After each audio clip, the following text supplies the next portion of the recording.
The spring of 1881 brought dust and desperation to Red Hollow in equal measure. The town squatted at the edge of the Arizona Territory like something ashamed of itself. 20 buildings, half of them empty, the other half filled with people who'd run out of places to run. Elena had been born here, back when her mother was still alive and her father still remembered what it meant to be a man. Now she stood in the kitchen of their falling-apart house, holding a wedding dress that smelled like mothballs and lies. "It's a good match," her father said from the doorway. John Whitmore had the hollowed-out look of someone who'd surrendered to life years ago. His hands trembled. They always did now, especially before noon when the whiskey hadn't caught up with the shakes yet. Crowley's the richest man in 3 counties. His last wife disappeared. Elena didn't turn around. Sarah Brennan. She was 19. That was never proven. Before her, it was Martha Henley. She lasted 6 months. John shifted his weight. The floorboards creaked under him like they were tired of holding him up. "You're talking about rumors.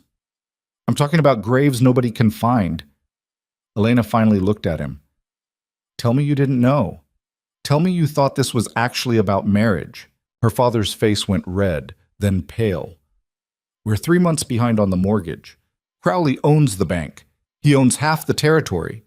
You think I wanted— How much?" The question stopped him cold.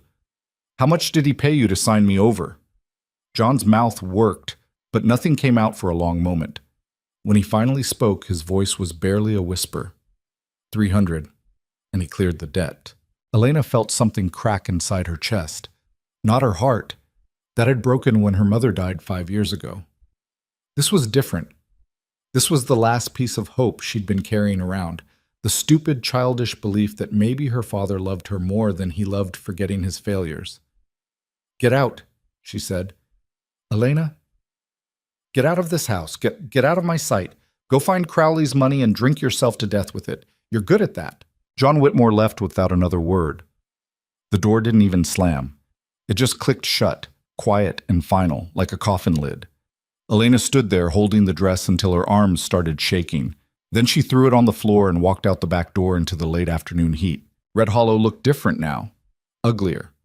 Every building seemed to lean toward Crowley's estate at the north end of town, like the whole place was bowing to him. The saloon, the general store, the feed depot, all of them operated on his sufferance, paid rent into his pockets, smiled when he walked past. Even the sheriff wore Crowley's brand, a silver star bought and paid for, paid. Elena walked without direction, just moving because standing still meant thinking, and thinking meant feeling, and she couldn't afford to feel anything right now. She needed to be cold. She needed to be smart. She needed a way out that didn't exist. Her feet carried her to the eastern edge of town, where the smell of coal smoke and hot metal hung in the air. The blacksmith's forge sat in a ramshackle building that looked like it had been assembled from spare parts and stubborn refusal to fall down. The double doors stood open, and inside someone was working. Elena had seen the blacksmith before. Everyone in Red Hollow had. Cole Mercer. Quiet man, maybe 30, with the kind of build that came from swinging a hammer 10 hours a day. He'd shown up 8 months ago, paid cash for the old forge, and kept to himself. Didn't drink at the saloon. Didn't attend church. Didn't seem to want anything from anybody. The sound of metal on metal rang out steady and hypnotic. Elena found herself walking toward it without deciding to. Inside the forge, heat hit her like a physical thing. Cole stood at the anvil, stripped to a sweat-stained shirt with the sleeves rolled up, bringing a hammer down on glowing steel with mechanical precision. His face was all concentration, like the horseshoe he was shaping was the only thing that existed in the world. He didn't look up when Elena entered, just kept working, each strike perfectly placed, the metal bending to his will one blow at a time. "I need," Elena started, then stopped because she didn't know what she needed. An escape route, a miracle. Someone to tell her this wasn't happening. Cole's hammer paused mid-swing. He looked at her for the first time, and she was struck by how alert his eyes were. Not friendly, not unfriendly, just aware. Like he was cataloging everything about her in a single glance and filing it away for later. "You're Whitmore's daughter," he said. It wasn't a question. "Was," Elena said. "Now I'm Crowley's property, apparently." Something shifted in Cole's expression. Not quite sympathy. More like recognition. "Heard about that. Town's been talking. I bet they have. Elena felt a bitter laugh trying to escape. She choked it down. Everyone knows. Everyone's just fine with it. A girl gets sold to settle a debt, and nobody even blinks. Cole set down his hammer. He picked up the half-finished horseshoe with tongs and thrust it into a bucket of water. Steam hissed up between them. What do you want me to say? I don't know, nothing. I shouldn't have come here. Elena turned to leave. Your father's a coward. She stopped. Not evil, Cole continued, his voice flat and factual. Just weak. There's a difference. Evil men make choices. Weak men let choices get made for them and call it fate. Elena turned back slowly. You don't even know him. Don't have to. I know the type. Cole pulled the cooled horseshoe from the water and examined it. I know Crowley's type too. Man like that doesn't want a wife. He wants a possession, something he can put on a shelf and point to when company comes over. Something that proves he's so powerful he can buy whatever he wants, including people. You're not making me feel better. Wasn't trying to. Cole met her eyes again. You came here for a reason. What is it? Elena opened her mouth, then closed it. What was the reason? She'd been walking blind, running from her own thoughts, and somehow ended up here, in front of a stranger who saw through everything in about 30 seconds. I don't know, she admitted. Maybe I wanted to hear someone say it out loud, that this is wrong, that I'm not crazy for thinking I shouldn't have to do this. You're not crazy. Cole set the horseshoe aside and leaned against the workbench, studying her. But you're also not going to find help in Red Hollow. This town's got Crowley's boot on its neck. Nobody's going to stand up for you. What about you? The question came out before Elena could stop it. Cole's expression didn't change, but something flickered behind his eyes. Calculation, maybe. Or memory. I'm just a blacksmith, he said. No, you're not. The words hung in the hot air between them. Elena didn't know where they'd come from, but as soon as she said them, she knew they were true. Cole Mercer moved wrong for a blacksmith. He stood wrong. The way he'd looked at her when she walked in, that wasn't how a craftsman looked at a customer. That was how a hunter looked at terrain. Cole was quiet for a long moment. Then he straightened up and walked to the forge doors, looking out at the street. Wedding Sunday? Yes. 3 days? Yes. He nodded slowly, like he was working through a problem in his head. Crowley's got 8 men on his payroll. 6 of them are gun hands, not ranch workers. He keeps them close. The other 2 are deputies, which means they've got legal cover for whatever they do. Elena's heart started beating faster. How do you know that? I pay attention. Cole turned back to her. I also know Crowley's been buying up land from people who can't pay their debts, not just mortgages. He's been forcing sales, manipulating prices, making sure nobody can compete with him. Your father's not the first person he's cornered, just the first one who had something he wanted besides land. You've been watching him. I've been watching everything. Cole walked back to his workbench and pulled out a rag, wiping his hands with slow, deliberate movements. This town's rotten from the inside out. I've seen it before. Places where one man gets too much power and everyone else just accepts it, until accepting it becomes participating in it. Why do you care? Elena asked. You said it yourself. You're just a blacksmith. This isn't your problem. Cole looked at her, and for the first time she saw something raw in his expression, something that hurt to look at. I had a brother once, a good man, better than me. He stood up to someone like Crowley back in Kansas, a man who thought his money made him God. My brother ended up dead in an alley with his throat cut, and the killer walked free because the sheriff was on the payroll. Elena's breath caught. I'm sorry. Don't be. Just understand something. Cole's voice got quieter, harder. I didn't do anything to help him. I was too young, too scared, too convinced that fighting back would just make things worse, so I did nothing, and I've been living with that for 6 years. The forge seemed smaller suddenly, hotter. Elena felt sweat running down her back, but she couldn't move, couldn't look away from Cole's eyes.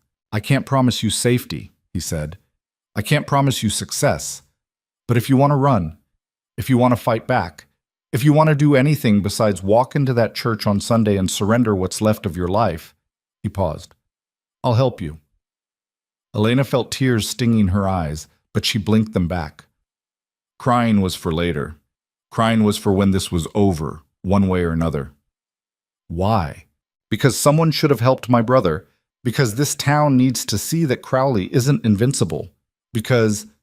Cole stopped, then shook his head. Because I'm tired of doing nothing. They'll kill you, Elena said. You know that, right? If you help me run, if you stand against Crowley, he'll send his men after you, and they won't stop until you're dead. Probably. That doesn't scare you? Cole smiled, but there was no humor in it. I've been scared every day for 6 years. Scared of becoming the kind of man who watches injustice happen and tells himself it's not his problem. Compared to that, he shrugged. Dying sounds almost peaceful. Elena stared at this man, this stranger who'd somehow become the only person in Red Hollow willing to treat her like a human being instead of a transaction. She thought about Sunday, about the church, about Crowley's hands on her and his ring on her finger and the rest of her life spent as property. What do we do? She asked. Cole turned back to his workbench and pulled out a folded piece of paper. He handed it to Elena. She opened it and felt her stomach drop. It was her marriage contract, the one her father had signed, the one that made her Crowley's legal possession. How did you... Crowley's men showed it around the saloon yesterday, making sure everyone knew. I bought rounds for the deputy until he was drunk enough to let me copy the details. Cole's expression was grim. Legal documents have power in this territory, even forged ones. Crowley's using this to make sure if you run, you're breaking the law. Not him, you. Elena's hands were shaking. She stared at the contract, at her father's signature, at the cold legal language that reduced her entire existence to terms and conditions. Then Cole reached out, took the paper from her hands, and tore it in half. The sound seemed impossibly loud in the forge. He tore it again and again until the contract was confetti in his calloused hands. Then he walked to the forge and threw the pieces into the coals. They caught fire immediately, burning bright and fast, turning to ash in seconds. That's a copy, Cole said. The real one's in Crowley's safe, but it's a start. Elena couldn't breathe, couldn't think. She just stared at the burning paper, watching her enslavement turn to smoke. Tomorrow night, Cole said. Pack light, just what you can carry in a saddlebag. Meet me here 2 hours after sunset. By then, Crowley's men will be drinking at the saloon, and the sheriff will be making his rounds. We'll have maybe a 3-hour head start before anyone notices you're gone. Where will we go? North, into the mountains. There are old mining trails up there, places where horses can go but wagons can't follow. If we can reach the timberline, we'll have options. They'll come after us. Yes. They'll bring guns. Yes. People will probably die. Cole looked at her steadily. Yes. Elena felt something crystallizing inside her, something cold and clear and sharp. Fear was still there, but it was changing shape, becoming something else, something she could use. Tomorrow night, she said, 2 hours after sunset. Don't bring anything that matters, Cole warned. Assume we'll lose everything we start with. This isn't an adventure, it's survival. I understand. And Elena? Cole's voice stopped her as she turned to leave. If you change your mind, I won't judge you. Walking into that forge was the bravest thing you could do. Walking into that church would just be human. Nobody could blame you for it. Elena met his eyes. I'd blame me. She left before he could respond, stepping out of the heat and smoke into the cooling evening air. Red Hollow looked the same as it had an hour ago, but Elena felt different, lighter, like she'd been carrying a weight she didn't know about until someone helped her set it down. The walk home took 5 minutes. It felt like 5 seconds. Her mind was already racing ahead, cataloging what she needed, what she could leave behind, how to pack a saddlebag without her father noticing. Assuming he was even sober enough to notice anything, the house was empty when she got back. John Whitmore was probably at the saloon, turning Crowley's blood money into the kind of oblivion he craved. Elena didn't care anymore. Let him drink. Let him forget. Let him wake up on Sunday morning and discover his daughter had vanished, and he'd have to explain that to Crowley. She went to her room and started making mental lists. One change of clothes, her mother's locket, the small knife her mother had given her, the one meant for cutting vegetables but sharp enough for other purposes if needed. Anything else was just weight. Sleep didn't come easy that night. Elena lay in bed listening to the sounds of Red Hollow settling into darkness, dogs barking, horses moving in corrals, the distant sound of piano music from the saloon. Normal sounds. The sounds of a town that thought tomorrow would be just like today. They were wrong. The next day crawled by with agonizing slowness. Elena moved through her routines in a daze, washing dishes that didn't need washing, sweeping floors that didn't need sweeping, anything to keep her hands busy and her mind from spiraling into panic. Her father appeared sometime around noon, hungover and quiet, and they moved around each other like ghosts. By late afternoon, Elena couldn't stand being in the house anymore. She walked into town, telling herself she was just getting fresh air, but really she was memorizing. The way the light hit the buildings, the smell of dust and horse manure and pine wood, the sound of Mr. Patterson's hammer on his cobbler's bench, all the small details of the only home she'd ever known. She was saying goodbye. The realization hit her as she stood in front of the general store, watching Mrs. Chen arrange vegetables in the window. After tonight, she'd never see this place again, never walk these streets, never hear these sounds. Red Hollow would become a memory, whether she survived or not. Miss Whitmore. Elena turned and felt ice water dump down her spine. Victor Crowley stood 5 feet away, hat in hand, smiling at her like they were old friends. He was a tall man, well-dressed in a way that seemed designed to remind everyone of his wealth. Everything about him screamed money and power, from his polished boots to the gold watch chain across his vest. He was probably 45, maybe 50, with graying temples and the kind of confidence that came from never hearing the word no. "Mr. Crowley," Elena managed. Her voice sounded steady. "Good. I wanted to check on you," Crowley said. His voice was smooth, cultured, the voice of a man who'd learned to hide sharp edges under velvet. "Wedding's day after tomorrow. Wanted to make sure you had everything you needed." "I'm fine, thank you." "Your father mentioned you were upset about the arrangement." Crowley's smile didn't waver. "I understand. It's a big change. But I assure you, Elena, may I call you Elena?" She didn't answer. He took it as permission. "I assure you you'll want for nothing as my wife. Fine dresses, a beautiful home, respect throughout the territory. There are women who would envy your position. Were your previous wives among them?" The question came out before Elena could stop it. Crowley's smile finally flickered, just for a second. Then it was back, harder now. "I see the town gossips have been busy. Sarah left of her own accord. Martha passed from fever. Both tragic situations, but hardly mysterious.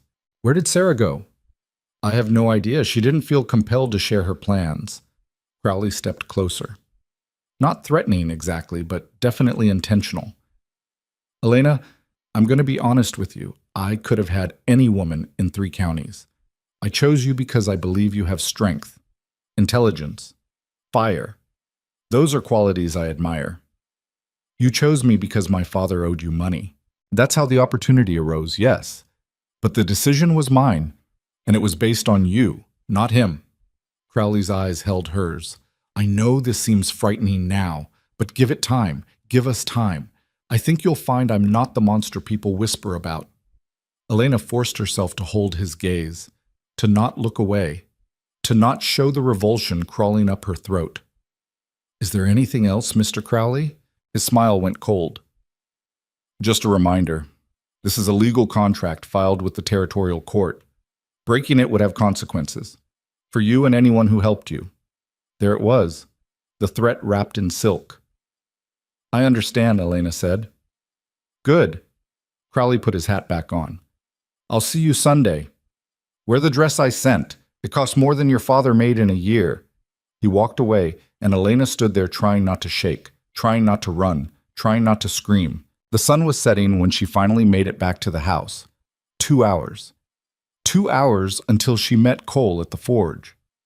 2 hours until she either became a free woman or a fugitive or a corpse. John Whitmore was in the kitchen, staring at a bottle of whiskey like it held the answers to questions he was afraid to ask. He looked up when Elena entered. "You've been out," he said. "Yes." "Where?" "Town." They stared at each other across the kitchen table, father and daughter, strangers. "I saw Crowley talking to you," John said quietly. "Through the window of the saloon." Elena didn't respond. I know you hate me. His voice cracked. I know I've failed you, failed your mother, failed everything that mattered. But Elena, I'm your father. Whatever happens, whatever you think of me, I'm still your father. Are you? Elena heard herself ask. Because fathers protect their daughters. Fathers fight for them. You sold me. I had no choice. Everyone has a choice. You just picked the one that let you keep drinking. John's face crumpled. For a moment, Elena thought he might cry. Instead, he poured whiskey into a glass with shaking hands and drank it in one swallow. Do what you have to do, he whispered. I won't stop you. Elena stared at him. What? You think I don't know? John looked up at her and his eyes were red but clear. You think I don't see it? The way you've been packing, the way you've been looking at everything like you're memorizing it. You're leaving. Her heart hammered against her ribs. I don't know what you're talking about. Don't lie to me, please. I've lied enough for both of us. John pushed the bottle away. I know I don't deserve to ask anything from you, but I need you to understand something. When your mother died, something broke in me, something I can't fix. And instead of being strong for you, instead of being what you needed, I just gave up. I know. I sold you to Crowley because I was too weak to face what he'd do if I refused, too afraid of losing the house, the land, everything. I told myself I was protecting you, giving you security, but I was just protecting myself.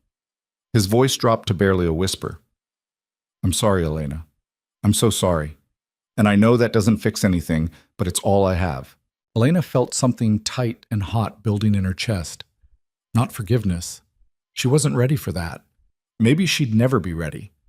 But something softer than hate. I need to go, she said. I know. John reached into his pocket and pulled out a small leather pouch. He set it on the table and pushed it toward her. $80. It's all I have left. Take it. That's Crowley's money. It's yours now. Take it and run fast. Elena picked up the pouch, feeling the weight of it. Blood money, shame money. But money was money, and she'd need every advantage she could get. Thank you. Elena? Her father's voice stopped her at the door. The blacksmith, Mercer. He's helping you. She didn't answer. He's a good man, John said. Better than the rest of us. He came to me last week, asked questions about Crowley, about the contract. I thought he was just curious, but he was planning this, wasn't he? Elena's throat was tight.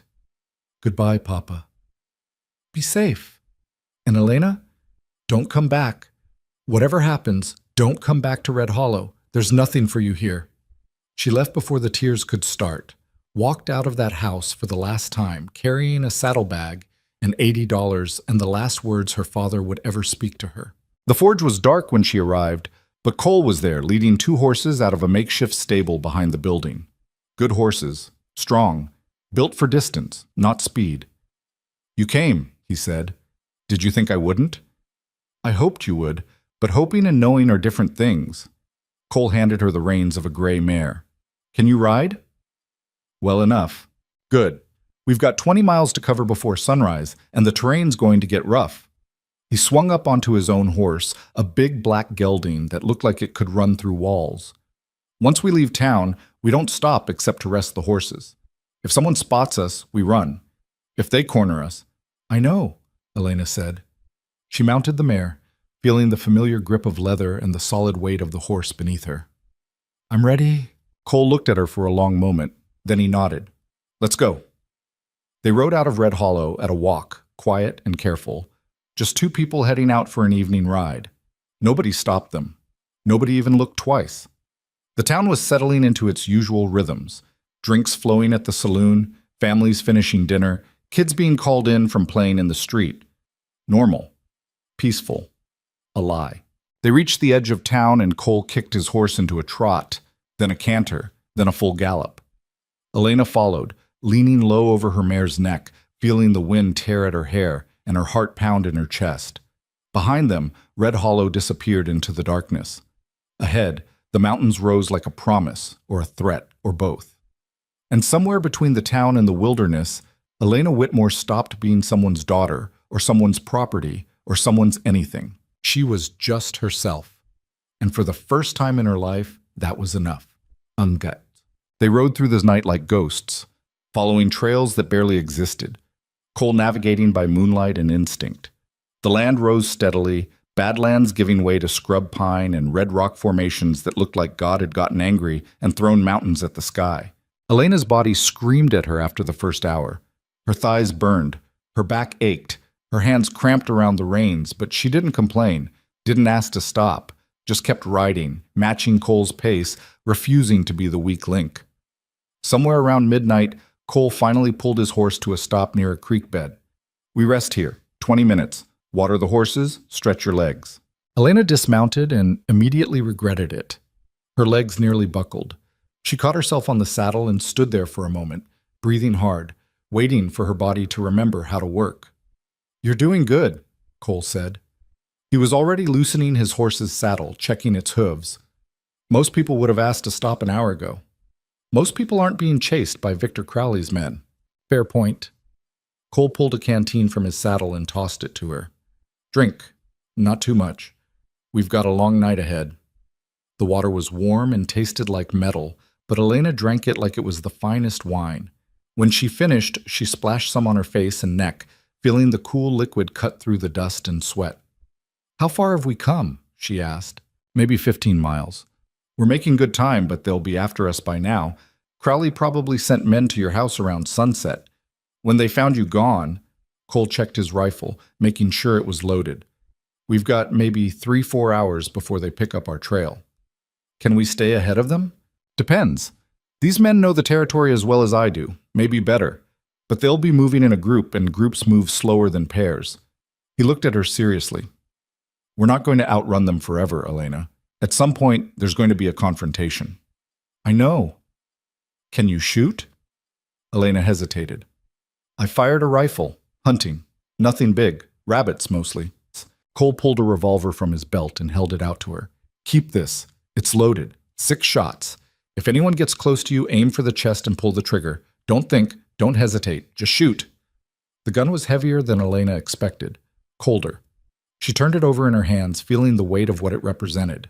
Not protection, not safety. Just the potential for violence and the promise that she'd have to use it. "I don't know if I can kill someone," she said quietly. "You won't know until you have to." Cole's voice was matter of fact. "But I'd rather you have it and not need it than need it and not have it." Elena tucked the revolver into her belt. It felt wrong there. Foreign. Like wearing someone else's skin. They mounted up again and kept riding, climbing higher into the mountains, following switchbacks and narrow trails that sometimes seemed to disappear entirely. The moon was high and bright, turning the landscape into something from a fever dream, all sharp angles and deep shadows and rock formations that looked like frozen waterfalls. Dawn was just starting to gray the eastern sky when Cole finally pulled to a stop on a ridge overlooking the valley they'd left behind. He pulled out a small spyglass and scanned the horizon. Elena watched his face change. "What is it?" she asked. "Riders, 6 of them, maybe 7 miles back." He handed her the spyglass. "Look at the base of that red rock formation. See them?" Elena looked. It took her a moment to spot them, tiny figures on horseback, moving in a line, following their trail with grim determination. "They're not stopping," she said. "No, they're not." Cole took the spyglass back. "Crowley must have offered a hell of a bounty. These men are riding like their lives depend on catching us." "Maybe they do. If they come back without me, Crowley will make examples of them." "Probably." Cole studied the trail ahead. "We need to make a choice. We can keep running, try to stay ahead of them, hope we reach help before they reach us. Or we can find a defensible position and make them come to us on our terms." "What do you think we should do?" Cole looked at her. "I think you should decide. This is your life we're gambling with." Elena stared at the distant riders, thinking about what they represented. Crowley's power. Crowley's reach. Crowley's absolute certainty that he could buy, control, and recover anything he wanted, including people. "I'm tired of running," she said. "Let's make them come to us." Cole's expression didn't change, but something flickered in his eyes. Approval? Maybe. Or respect. "There's a canyon about 2 miles north. Narrow entrance, high walls. If we set up there, they'll have to come at us single file. It'll even the odds." "And if they don't follow us in?" They will. Men like that. They've been chasing us all night. They're angry, frustrated. They'll want to finish this and they'll want to do it fast. That makes them sloppy. They rode hard for the canyon, racing the sunrise. By the time they reached it, the sky was pink and gold, morning light spilling across the mountains like honey. The canyon was exactly what Cole had described, a narrow crack in the rock face, maybe 20 feet wide at the entrance, with walls that rose straight up for 100 feet on either side. Cole dismounted and started grabbing supplies from his saddlebag. We'll set up here. Put the horses deeper in the canyon behind that rock outcropping. If things go bad, you run for them and ride north. Don't look back. Don't wait for me. Just ride until you hit the next town and find the territorial marshal. I'm not leaving you. Elena, no. She slid off her horse and tied the reins to a scrub pine. You didn't abandon me. I'm not abandoning you. We fight together or we die together. Cole stared at her for a long moment. Then he handed her the rifle. You know how to use this? Point and shoot. That's the basic idea. He checked his own rifle, then his revolver, then 2 more pistols Elena hadn't known he was carrying. We're outnumbered, probably outgunned. The only advantage we have is position, so we make them pay for every foot of ground. They set up behind natural rock barriers on either side of the canyon entrance, creating a crossfire. Cole showed Elena how to sight down the rifle, how to compensate for distance and wind, how to breathe and squeeze the trigger instead of jerking it. Don't aim for kills, he said. Aim to slow them down. A wounded man stops a fight as effectively as a dead one, and wounded men make other men cautious. You've done this before. It wasn't a question. Cole didn't answer, but the look on his face told her everything she needed to know.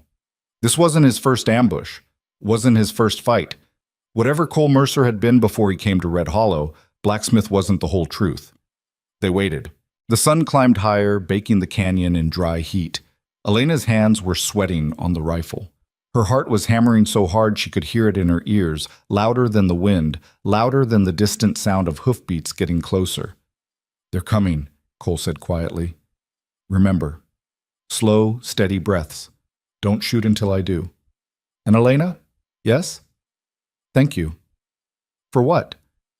For giving me a reason to be better than I was. Before Elena could respond, the riders appeared at the canyon entrance. 7 men, all armed, all hard-faced and angry and ready to kill. At the front was Crowley's lead enforcer, a man named Pike.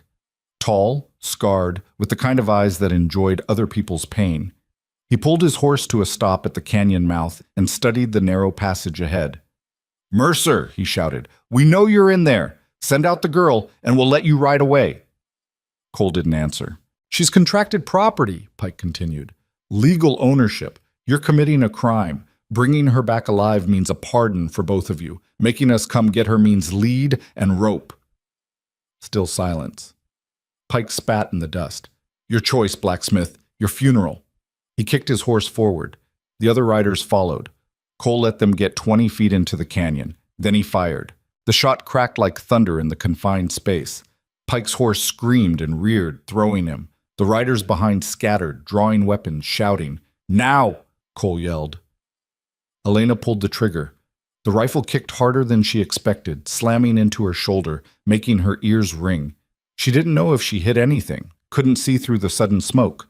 Just levered another round and fired again. Chaos erupted in the canyon. Horses screamed. Men shouted. Gunfire echoed off the walls until it sounded like 100 people shooting instead of 9. Elena saw Pike scrambling for cover behind a boulder, saw one rider trying to turn his horse around in the narrow space, saw another man fall from his saddle, clutching his leg. Cole was firing with mechanical precision, each shot deliberate, each one forcing the attackers to take cover or retreat. He wasn't trying to kill them. He was controlling the space, making the canyon a killing field that nobody wanted to be in. Reload, he shouted at Elena. Her hands shook as she fumbled with the rifle, trying to remember the steps. Empty the chamber, insert new rounds, lock it, raise it, fire. A bullet smashed into the rock above her head, showering her with stone chips. Elena ducked, her breath coming in gasps, her whole body shaking with adrenaline and terror. This was real. This was happening. Men were trying to kill her. She popped up and fired blindly, just trying to keep the attackers back. The rifle's kick knocked her off balance. She fell hard on her side, scraping her hands on rough stone. Elena, Cole's voice cut through the noise. You hit? No, I'm fine. She wasn't fine. She was terrified. But fine was relative. The gunfire slowed, then stopped. Pike's voice rang out from behind his boulder. You can't hold that position forever, Mercer. We'll starve you out, burn you out, whatever it takes. Then you better get started, Cole shouted back. Because I'm not moving. More silence. Elena risked a glance around her cover. The canyon entrance was littered with scared horses and scattered gear. 2 men were down, one wounded, one maybe dead. The others had pulled back to cover positions, but they weren't retreating. This is stupid, Pike yelled. The girl's nothing to you. Just a job. Just another piece of Crowley's property. Why die for her? Because she's not property. Cole's voice was hard and final. She's a person, and I'm done watching people get treated like things. Elena felt something crack open in her chest. Not fear, not relief, something bigger and more dangerous. Hope. Pike laughed, bitter and mean. Noble blacksmith, protecting the damsel. You think you're some kind of hero? You're just a man in over his head. And when I drag you back to Crowley, he's going to make an example of you that this whole territory will remember. He'll have to catch me first. Another volley of gunfire erupted. Elena fired until the rifle was empty, then grabbed the revolver from her belt and kept shooting. The gun bucked in her hand. The noise was deafening. She couldn't think, couldn't plan, could only react and shoot and try not to die. Then she heard hoofbeats, not from the canyon entrance, from behind. Elena spun around and saw 3 riders coming from the north, moving fast, rifles drawn. For one horrible second, she thought it was more of Crowley's men, that they'd been outflanked, that this was over. Then she saw the stars on their chests, marshals, federal marshals. The lead rider pulled his horse to a stop near Elena's position and looked down at her with sharp, assessing eyes. He was older, maybe 50, with silver-shot hair and the kind of face that had seen too much and stopped being surprised by any of it. Miss Whitmore? He asked. Elena could only nod. I'm Marshal Wade Barrett. You can lower that pistol now. You're safe. At the canyon entrance, Pike and his men were mounting their horses, scrambling to escape. Barrett's marshals rode past, firing warning shots over their heads. Federal agents, Barrett shouted. Drop your weapons and dismount. This is your only warning. Pike made a run for it.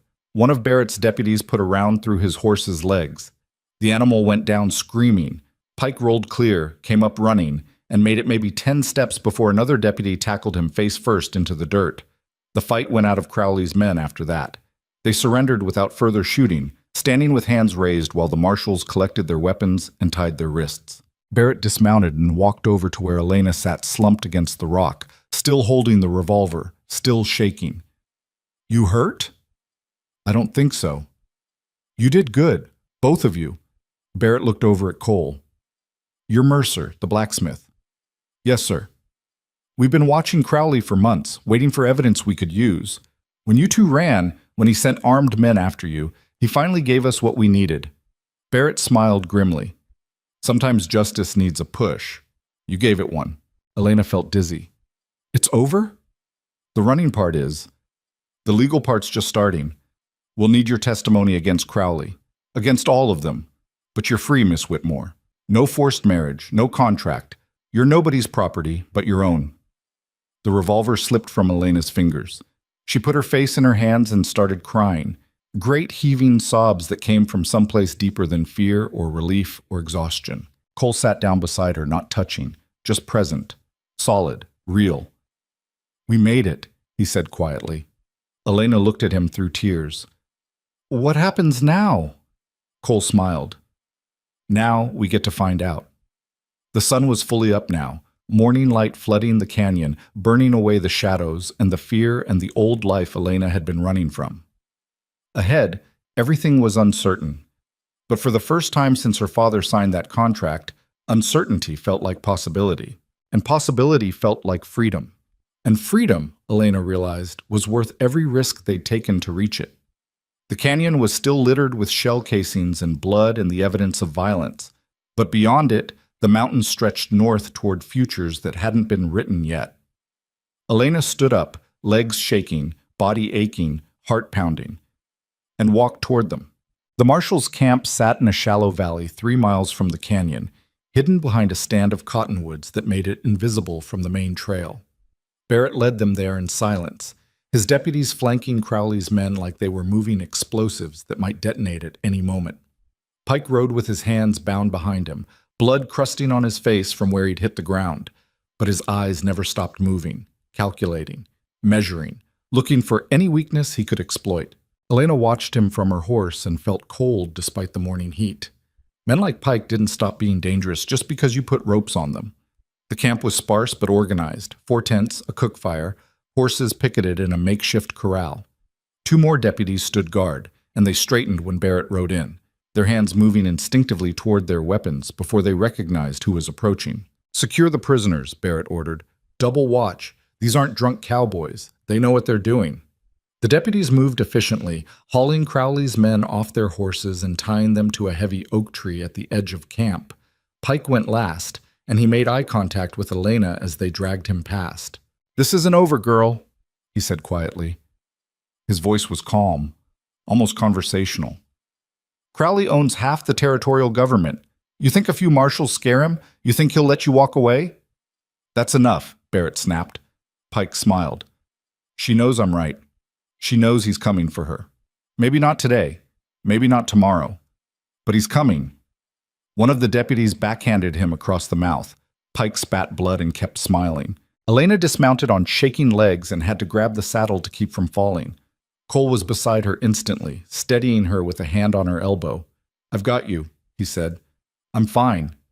"You're not, neither am I. We just survived a gunfight. Fine doesn't exist right now." Barrett walked over, pulling off his gloves.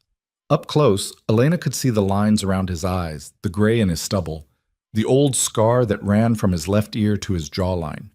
This was a man who'd been doing dangerous work for a long time. "Let's talk," he said. "Both of you." Inside. The command tent was bigger than the others, with a folding table covered in maps and papers. Barrett gestured for them to sit on camp stools while he poured coffee from a battered pot. The liquid was thick and black and smelled like it could strip paint. "Drink it anyway," Barrett said when he saw Elena's expression. "You'll need it." The coffee tasted worse than it smelled, but it was hot and strong, and after the first sip, Elena felt her head start to clear. Across from her, Cole drank in silence, his eyes never leaving Barrett's face. "Start from the beginning," Barrett said. "I want to know everything. How the marriage contract came about, when you decided to run. Who helped you? Every detail." Elena glanced at Cole. He nodded slightly.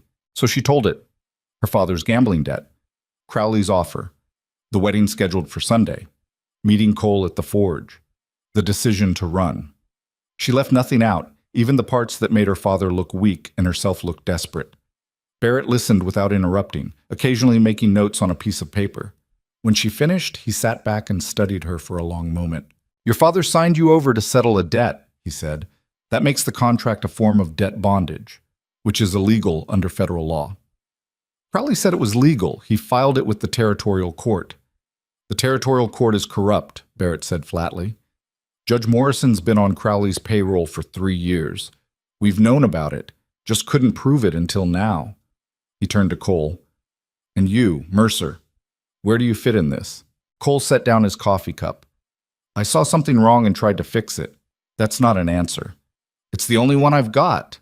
Barrett's eyes narrowed. "I pulled your file before I rode out here. Cole Mercer, born in Kansas, worked as a tracker for the Pinkertons for 2 years before you quit, under circumstances nobody wants to talk about.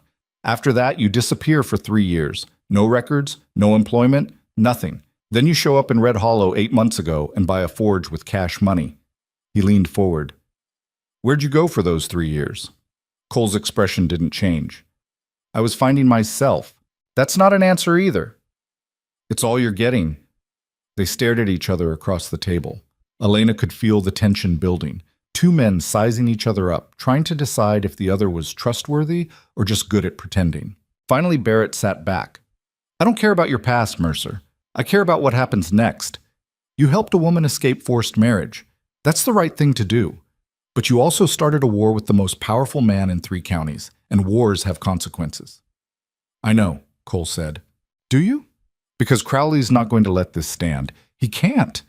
If word gets out that a blacksmith and a girl made him look like a fool, every rancher and farmer he's been squeezing for years is going to start wondering if maybe he's not as invincible as he pretends. He'll come after you both with everything he has. Then we'll deal with it, Elena said. Her voice came out stronger than she expected. We're not running anymore. Barrett looked at her with something that might have been respect. That's brave talk. But bravery doesn't stop bullets. You need more than courage. You need the law on your side. Is it on our side? It is now. Those men I arrested? They were operating under Crowley's orders, pursuing you with lethal intent for a crime that doesn't exist. That gives me grounds to bring charges against Crowley himself. Kidnapping conspiracy, violation of federal trafficking laws, corruption of territorial officials. Barrett's smile was cold. I've been building a case against him for 18 months. You two just gave me the final piece. What do you need from us? Cole asked. Testimony, both of you, on record, in front of a federal magistrate. Elena needs to describe the coercion, the threats, the forced contract. Cole needs to describe what he witnessed and why he intervened. With that, plus the evidence from today's chase, I can get federal warrants issued. Crowley won't be able to hide behind territorial jurisdiction anymore. Elena felt something loosen in her chest. You can actually stop him? I can try, but I need you to understand what you're signing up for. The moment you testify, you become targets. Not just from Crowley, from everyone whose livelihood depends on him. Politicians he's bribed, businessmen he's partnered with, even some lawmen who've been looking the other way. Barrett's voice was serious. This is going to get uglier before it gets better. How much uglier? Cole asked. Hard to say. Crowley's a coward at heart, but he's got resources, money, connections, men willing to do anything if the price is right. He might try to intimidate you into silence. He might try to discredit you. He might... Barrett paused. He might try to kill you. The tent went quiet. Outside, Elena could hear the prisoners talking in low voices, the sound of the deputies moving around camp, the distant call of a hawk hunting in the morning sky. When do we testify? She asked. Barrett blinked. You're not going to think about it? What's there to think about? You said you need our testimony to stop Crowley. So we'll testify. Elena, Cole started. No. She turned to him. You asked me in the canyon if I wanted to keep running or make them come to us. I chose to fight. I'm not changing my mind now just because it's going to be hard. Cole looked at her for a long moment. Then he turned to Barrett. What she said. Barrett shook his head slowly. You two are either the bravest people I've ever met or the most foolish. Maybe both. He stood and walked to the tent entrance, looking out at the camp. I've got a magistrate riding circuit through Silver Creek right now. That's 2 days north. We can get you in front of him by the end of the week, get depositions recorded, start the legal process moving. And in the meantime, Cole asked, in the meantime, you stay with us.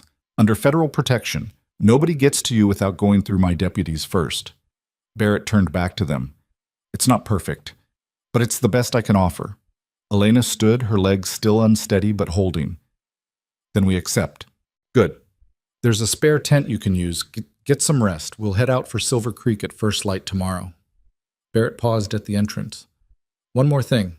Your father, John Whitmore. What do you want me to do about him?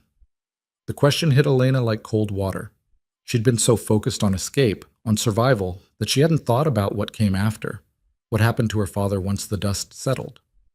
What would you normally do? She asked. Technically, he's complicit in an illegal contract. I could charge him as an accessory, but given the circumstances, the coercion, the debt, the power imbalance, I'd be inclined to show leniency, especially if you ask me to. Elena thought about her father, about the way he'd looked when he pushed that money across the kitchen table, about his last words, "Don't come back." There's nothing for you here. Let him go, she said finally. He's weak, not evil, and he's already living with what he did. That's punishment enough. Barrett nodded. I'll send word to Red Hollow that he's clear of charges. But Elena, you should know that by the time we're done, his life in that town is going to be hell. Crowley's friends won't forgive him for letting you escape. They'll make him pay. That's his problem now, not mine. Fair enough? Barrett left the tent, calling orders to his deputies. Elena and Cole stood there in the sudden silence, not quite looking at each other. The adrenaline was wearing off now, leaving behind exhaustion and delayed shock and the raw reality of what they'd survived. You should have thought about it more, Cole said quietly. The testimony. The target on your back. You should have taken time to consider what you're giving up. What am I giving up? Safety, anonymity, the chance to just disappear and start over somewhere nobody knows your name. Elena shook her head. I tried disappearing.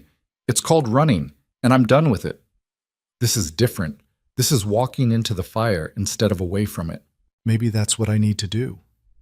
Elena finally met his eyes. My whole life, I've been small, quiet, staying out of the way, not making trouble. And where did that get me? Sold like livestock to a monster. I'm tired of being small, Cole. I want to stand up. I want to fight back. I want people like Crowley to know they can't just take whatever they want. Cole studied her face. You've changed. Good. The old Elena was someone other people made decisions for. I don't want to be her anymore. Something shifted in Cole's expression. Not quite a smile, but close. You're going to be hell on wheels, aren't you? I hope so. He laughed then, short and surprised, like the sound had escaped before he could stop it. Come on, let's find that tent before we both fall over. The tent Barrett had assigned them was smaller than the command tent, but still spacious enough for 2 bedrolls and their gear. Someone had already laid out blankets and left a pitcher of water. Elena collapsed onto one of the bedrolls without bothering to remove her boots. I should check on the horses, Cole said from the entrance. You should sleep. In a minute, he left. Elena lay there staring at the canvas ceiling, her body exhausted but her mind still racing. Everything had happened so fast. Less than 24 hours ago, she'd been packing a saddlebag in her father's house, terrified and desperate. Now she was lying in a federal marshal's camp, about to testify against one of the most powerful men in the territory. She should have been scared. She was scared.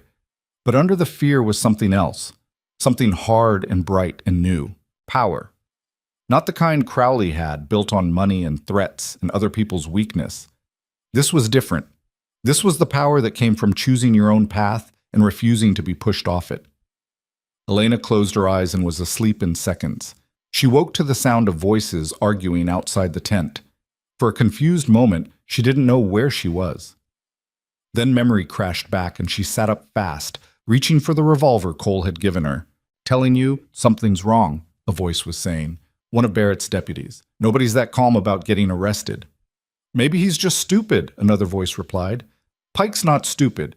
He's a killer, but he's not stupid. Elena pushed through the tent flap and found 2 deputies standing near the prisoner's tree, speaking in low, urgent tones. Pike and the other captives sat in silence, but Pike was watching them with that same calculating expression he'd worn all morning. What's going on? Elena asked. The deputies turned. The older one, a lean man with a thick mustache, gestured toward Pike. That one keeps smiling. Been doing it for the last hour. Just sitting there, hands tied, grinning like he knows something we don't. Maybe he's lost his mind. Maybe. The deputy didn't sound convinced. Or maybe he's got a plan we're missing. Barrett emerged from the command tent, buckling his gun belt. Problem? Pike's acting strange, sir. Pike's always strange. That's why he works for Crowley. Barrett walked over to the prisoners and squatted down in front of Pike. Something funny? Pike's smile widened.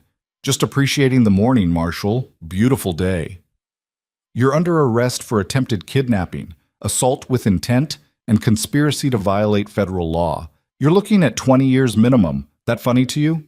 What's funny, Pike said slowly, is watching you all play Marshal while the real game happens somewhere else. Barrett's expression didn't change, but Elena saw his hand move closer to his revolver. What game? The one where Crowley's not some stupid rancher you can just arrest. The one where he's been 3 steps ahead of you since before you even knew my name. Pike leaned forward as far as his bonds allowed. You think catching us means anything? We're just ranch hands, hired muscle. You got nothing on Crowley himself. I've got motive. I've got intent. I've got witnesses. You've got a blacksmith and a runaway bride. That's not evidence. That's gossip. Pike's eyes flicked to Elena. And gossip don't hold up in territorial court. This isn't going to territorial court. It's federal. Is it, though? Pike's smile turned mean. Because I heard Judge Morrison's real friendly with the federal circuit judge. I heard they play cards together. I heard maybe that federal judge owes Morrison some favors. He paused. I heard a lot of things, Marshal, and what I heard is that you're pissing into the wind and calling it rain. Barrett stood up slowly. You're bluffing. Maybe. Or maybe I'm telling you how this ends. You testify. We all go to trial. Some judge who owes somebody a favor finds us innocent. We walk free. And then, Pike's eyes locked onto Elena again. Then it's just you and Crowley, and nobody wearing a badge to protect you. Shut up, Barrett said. She knows I'm right. Look at her face. She knows. One of the deputies hit Pike hard enough to knock him sideways. He came back up spitting blood, but still grinning. Worth it, he said. Barrett grabbed the deputy's arm. Enough. That's exactly what he wants. To make us lose control. To make us do something stupid. He turned to Elena. Don't listen to him. He's trying to scare you. It's working, Elena admitted. That's because he's good at it. But he's also desperate. If Crowley was as protected as Pike claims, we wouldn't have caught them at all. Crowley would have sent lawyers and writs, not gunmen and bullets. The fact that he went violent means he's scared too. Cole appeared beside Elena, his hair damp like he'd been washing at the creek. What'd I miss? Pike's being helpful, Barrett said dryly, explaining how Crowley is going to walk free and murder us all. Sounds like Pike. Cole looked at the prisoners without expression. You want me to shut him up? No. I want you to ignore him, both of you. Barrett raised his voice so all the deputies could hear. Triple watch tonight. Nobody sleeps unless someone else is awake. These men are professionals, and professionals don't give up just because they got caught. Stay alert. The deputies nodded and dispersed.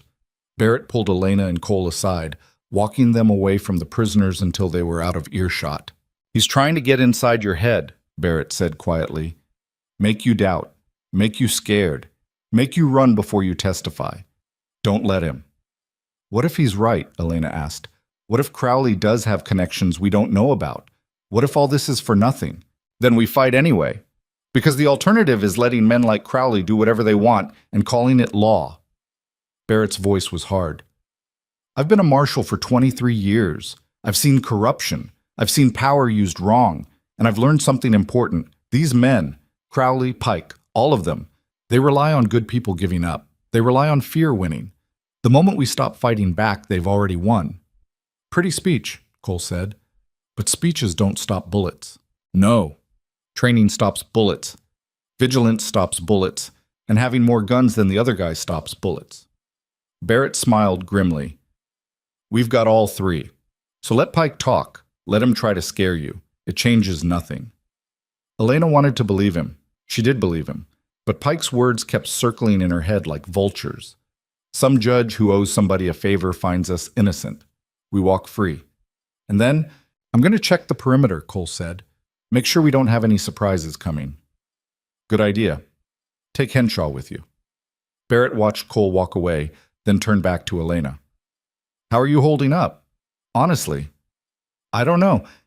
Everything's moving so fast. Yesterday I was in my father's house. Now I'm in a camp surrounded by armed deputies, about to testify against a man who wants me dead. It doesn't feel real. It is real. And it's going to get more real before it's over. Barrett's expression softened slightly. But you're stronger than you think. Most people would have collapsed after what you've been through. You're still standing. I don't feel strong. I feel terrified. Good. Fear keeps you sharp. It's when you stop being scared that you make mistakes. He gestured toward the command tent. Come on. I want to go over your testimony. Make sure we've got all the details straight before we see the magistrate. They spent the next 2 hours in the tent, Barrett asking questions and Elena answering them, building a timeline of events that could be presented in court.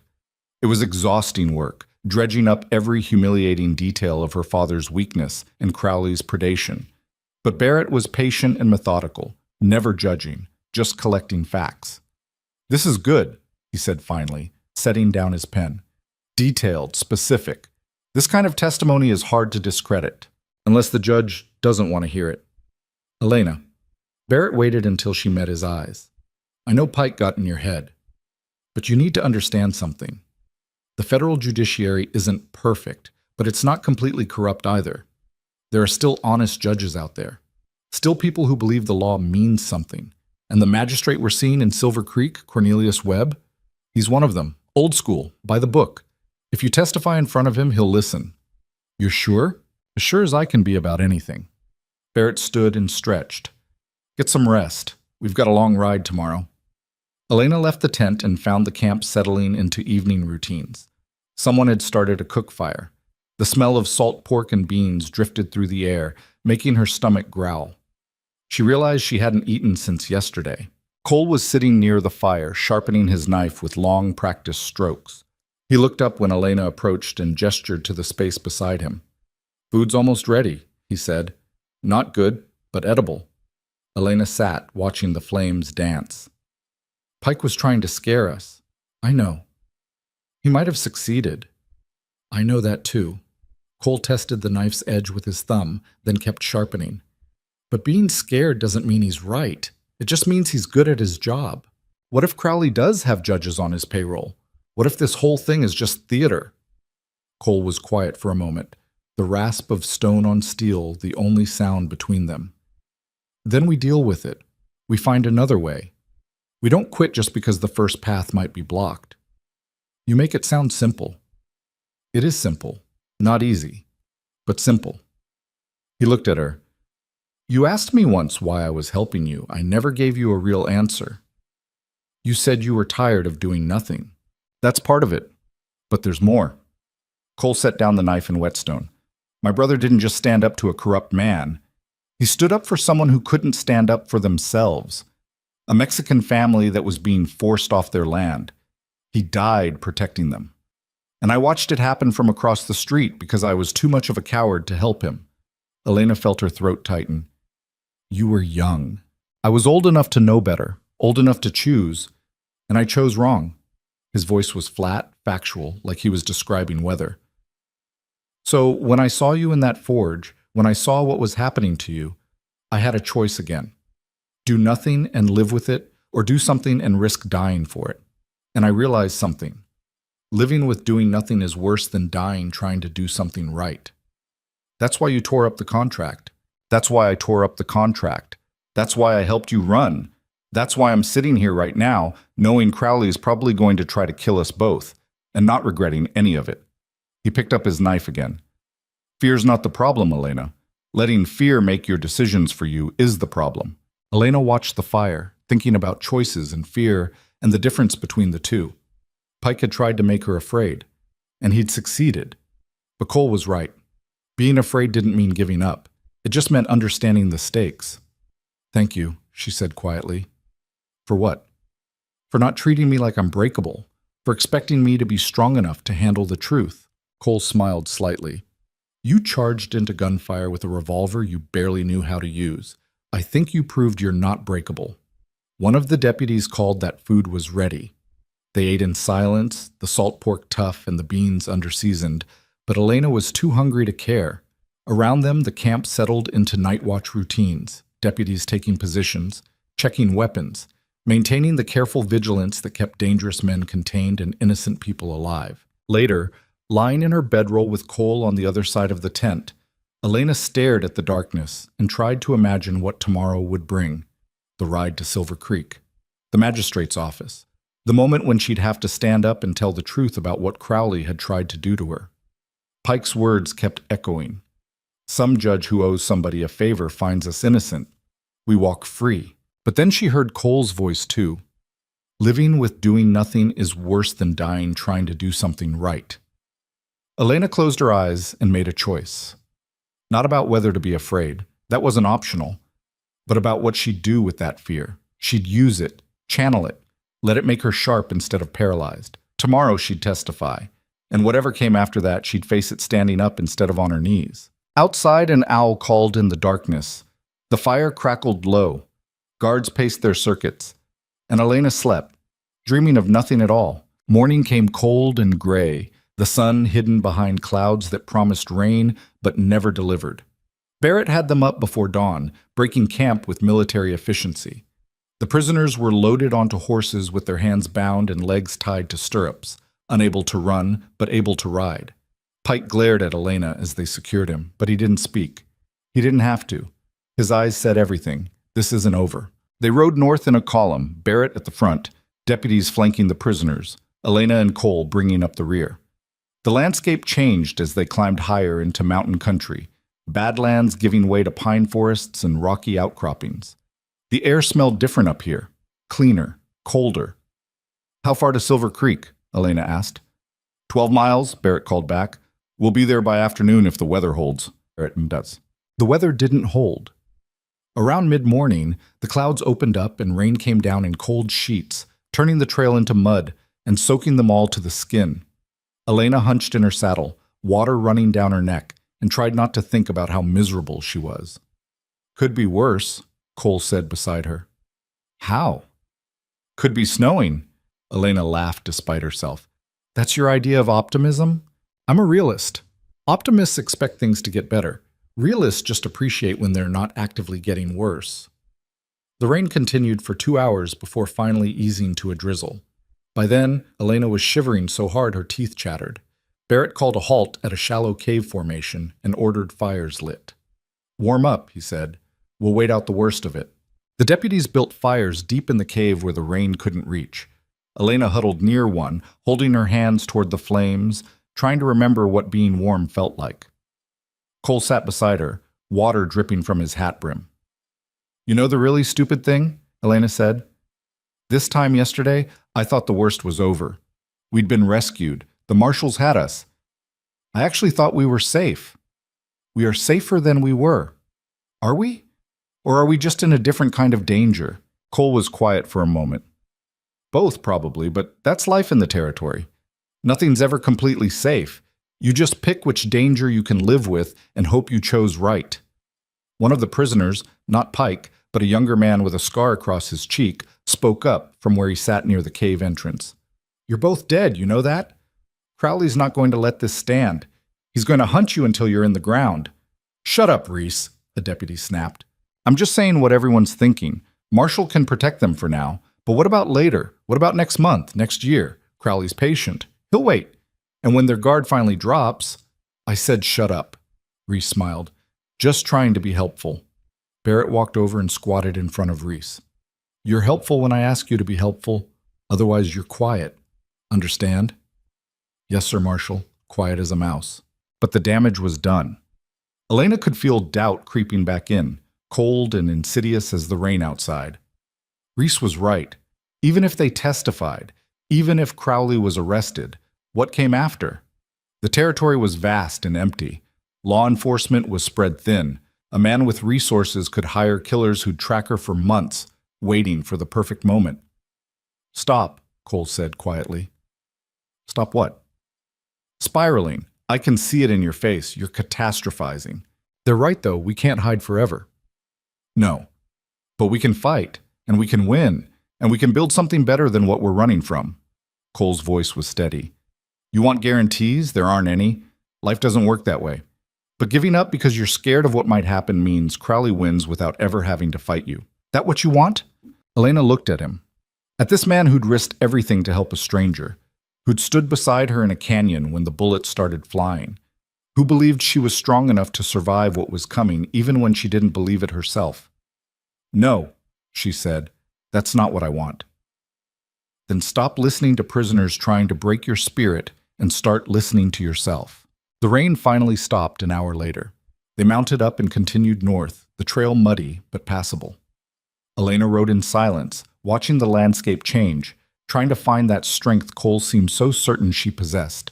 Silver Creek appeared in late afternoon, a mining town built into the side of a mountain. It was bigger than Red Hollow, maybe 60 buildings, with actual streets and a church with a real bell tower.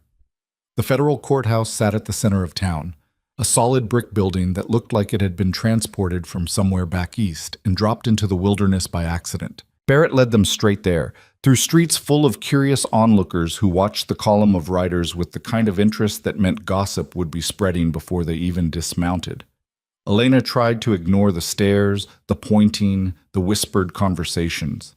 The courthouse interior was cool and dim, smelling of wood polish and old paper. A clerk looked up from his desk as they entered, then scrambled to his feet when he recognized Barrett. Marshal, we weren't expecting you until next week. Plans changed? Is Magistrate Webb available? He's in chambers. Tell him I need to see him immediately. It's urgent. The clerk hurried away. Barrett turned to his deputies. Secure the prisoners in the holding cells. Make sure they're separated. I don't want them talking to each other. The deputies hauled Crowley's men toward a back hallway. Pike looked at Elena one last time as they dragged him away, and his smile was cold and knowing and full of promises. "Miss Whitmore," the clerk had returned. "Magistrate Webb will see you now." Barrett led Elena and Cole down a hallway lined with portraits of stern-faced judges and into a spacious office. Behind a massive desk sat a man who looked like he'd been carved from granite. White beard, wire-rimmed spectacles, shoulders that probably still remembered what hard labor felt like, even though he'd been wearing judicial robes for decades. Magistrate Cornelius Webb stood as they entered, studying them with sharp eyes that missed nothing. "Marshal Barrett," he said. His voice was deep and measured. "Your message said this was urgent." "Yes, sir. I need to take depositions for a federal case.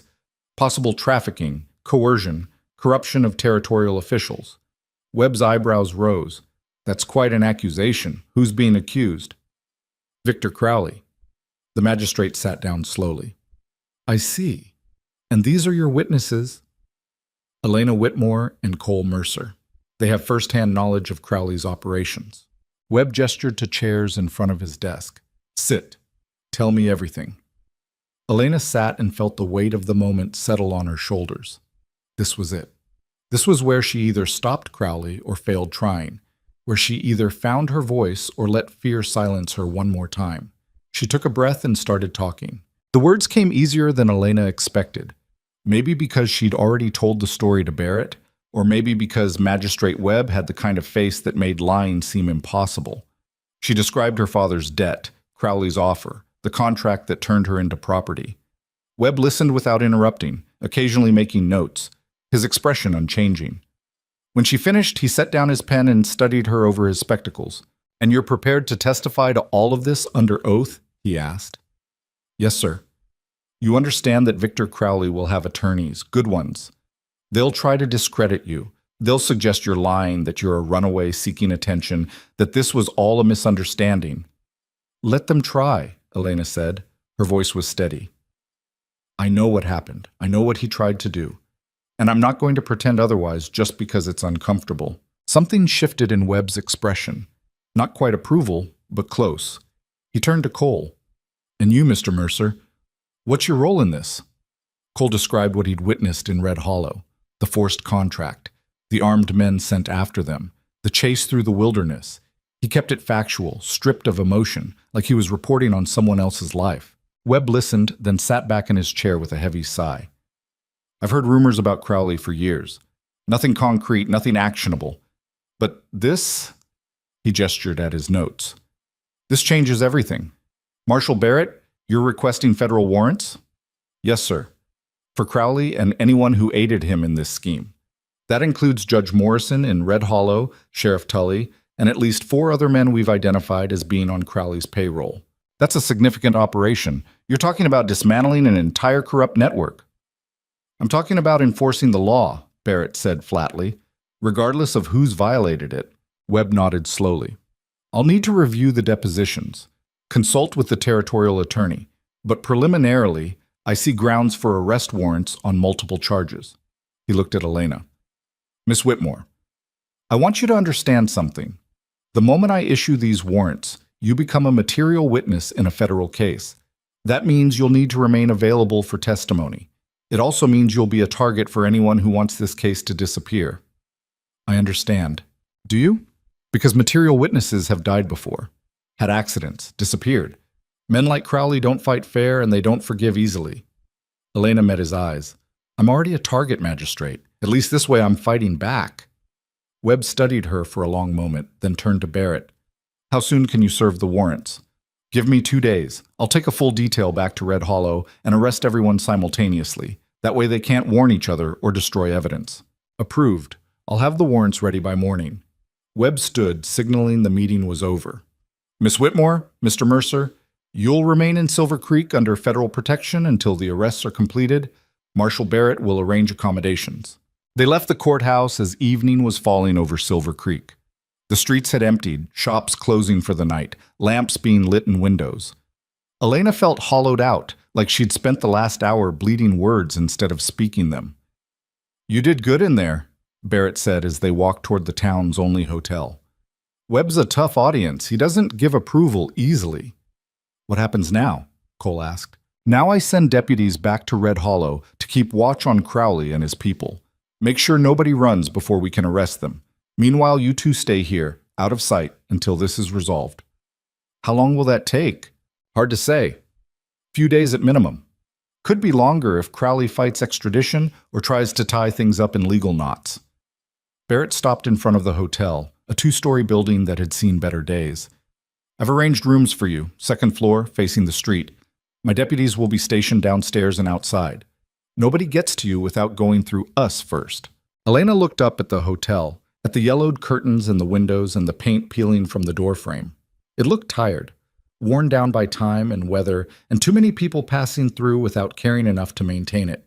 She knew the feeling. The room Barrett gave her was small but clean, with a narrow bed, a washstand, and a window that overlooked Silver Creek's main street. Elena sat on the bed and stared at the wall, too exhausted to sleep, too wired to rest. Outside, she could hear the sounds of the town settling into night.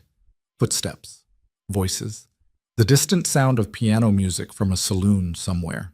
Normal sounds. The sounds of people living normal lives, unaware that 2 floors below them sat deputies guarding a woman who'd just signed death warrants for half a dozen men. A knock at the door made her jump. She grabbed the revolver from her belt before remembering she was supposed to be safe here. It's Cole, a voice said from the hallway. Elena opened the door.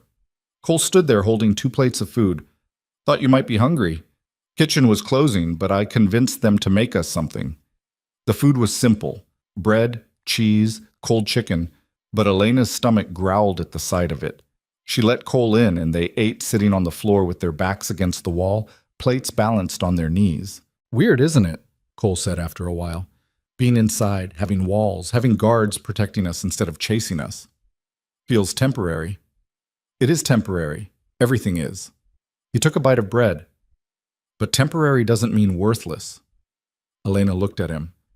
You always this philosophical? Only when I'm tired. When I'm rested, I'm mostly just annoying. She laughed, and it felt strange in her chest, like her body had forgotten how. Thank you, Cole, for all of this. I know you didn't have to help me. Yeah, I did. Not helping wasn't an option. Why not? Cole was quiet for a long time, staring at his plate like it held answers. When he finally spoke, his voice was low. Because I spent 6 years being the kind of man who watches bad things happen and does nothing, and that kind of man wakes up every morning hating himself a little more. I couldn't do it anymore. I had to be someone different, or I'd have eaten a bullet by now. The honesty of it hit Elena like a fist. She'd spent so much time thinking about her own fear, her own desperation, that she hadn't really considered what this was costing Cole. He wasn't just helping her escape. He was trying to escape something himself. I'm sorry, she said. About your brother. About what happened to him. Me too, but being sorry doesn't change it. Only doing better changes anything. Cole set down his plate and stood. Get some sleep. Tomorrow's going to be long. He left before Elena could respond. She sat there on the floor, listening to his footsteps recede down the hallway, and thought about the different ways people tried to outrun their pasts. Some ran toward bottles and oblivion like her father. Some ran toward violence and control like Crowley. And some, like Cole, ran toward redemption. She wondered which direction she was running. Sleep came in fragments that night, broken by dreams of canyon walls and gunfire and Pike's cold smile. Elena woke before dawn feeling more tired than when she'd gone to bed. She washed her face in cold water from the basin and stared at herself in the small mirror above the washstand. She looked different, older somehow, harder. The girl who'd stood in her father's kitchen holding a wedding dress was gone. In her place was someone Elena barely recognized. Someone who'd survived gunfights and testified against powerful men and still hadn't broken. She wasn't sure if she liked this new version of herself yet, but at least she was still standing. Barrett knocked on her door as morning light was filling the street outside. We're moving out in an hour, heading back to Red Hollow to execute the warrants. Can I come with you? Absolutely not. You stay here where it's safe. Safe? Elena heard her voice rise. Crowley's men know I'm alive. They know I testified. Staying here just makes me a sitting target. Staying here keeps you under federal protection. Coming with us puts you in the middle of what's likely to be a violent arrest situation. Barrett's expression softened slightly. I know you want to see this through, but the best thing you can do right now is stay alive long enough to testify at trial. He left before she could argue further. Elena stood at the window and watched the marshals prepare to leave, checking weapons, saddling horses, moving with the practiced efficiency of men who'd done dangerous work too many times to be nervous about it anymore. Cole appeared in the street below, leading his black gelding. He looked up at Elena's window and raised one hand in a half wave. She waved back, feeling a tightness in her chest that she couldn't quite name. Then the marshals mounted up and rode out of Silver Creek in a column, heading south toward Red Hollow and whatever violence waited there. Elena watched until they disappeared around a bend in the road. Then she sat on the bed and tried to figure out what to do with herself for the next few days while other people fought battles on her behalf. The waiting was worse than the running had been. At least when they were fleeing through the wilderness, she'd had something to do, someone to be. Now she was just a witness in a hotel room, guarded by deputies who barely spoke to her, counting hours until Barrett returned. She tried to read a newspaper someone left in the hallway, but the words wouldn't stick in her mind. Tried to sleep. But every time she closed her eyes, she saw Pike's face, or heard Crowley's smooth voice, or felt her father's signature on that contract like it was burned into her skin. By the second day, Elena was pacing her room like a caged animal. One of the deputies, a young man named Fisher, who couldn't have been more than 25, brought her meals and looked at her with a mixture of pity and nervousness. "Any word from Marshal Barrett?" she asked when Fisher delivered lunch. "Not yet, miss, but that's normal. These things take time." "How much time?" "Hard to say. Depends on how much resistance they encounter." Fisher shifted his weight uncomfortably. "But the marshal's good at what he does. He'll be back." He left quickly, like being around her made him nervous. Elena didn't blame him. She was starting to make herself nervous. The afternoon dragged into evening. Elena stood at her window watching Silver Creek citizens go about their business, shopping, gossiping, living their lives without knowing or caring that somewhere south of here, federal marshals were trying to arrest a small-town tyrant who thought he owned the world. Night fell. Still no word. Elena lay on the bed fully clothed, staring at the ceiling, listening to the sounds of the hotel settling into sleep. Footsteps in the hallway. Doors closing. The creak of floorboards. Normal sounds that should have been comforting but instead made her more alert, more tense, waiting for the one sound that didn't belong. It came sometime after midnight. Not a sound exactly, more like the absence of sound. The sudden quiet that meant something had changed. Elena sat up slowly, reaching for the revolver on the nightstand. Her heart was hammering, but her hands were steady. She'd learned something in that canyon. Fear didn't have to mean paralysis. It could mean readiness. A floorboard creaked outside her door, too light to be Fisher's heavy boots, too careful to be casual. Elena slid off the bed and moved to the wall beside the door, out of the line of fire if someone shot through it. She cocked the revolver, the click impossibly loud in the silence. "Miss Whitmore?" A voice whispered from the hallway. Not Fisher, not any of the deputies she'd met. "You awake?"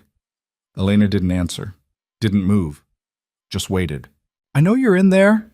I can hear you breathing." The voice was male, middle-aged, with an accent she couldn't place. "I'm not here to hurt you. I need to talk to you. It's about Crowley. Talk through the door." A low laugh. "Smart girl.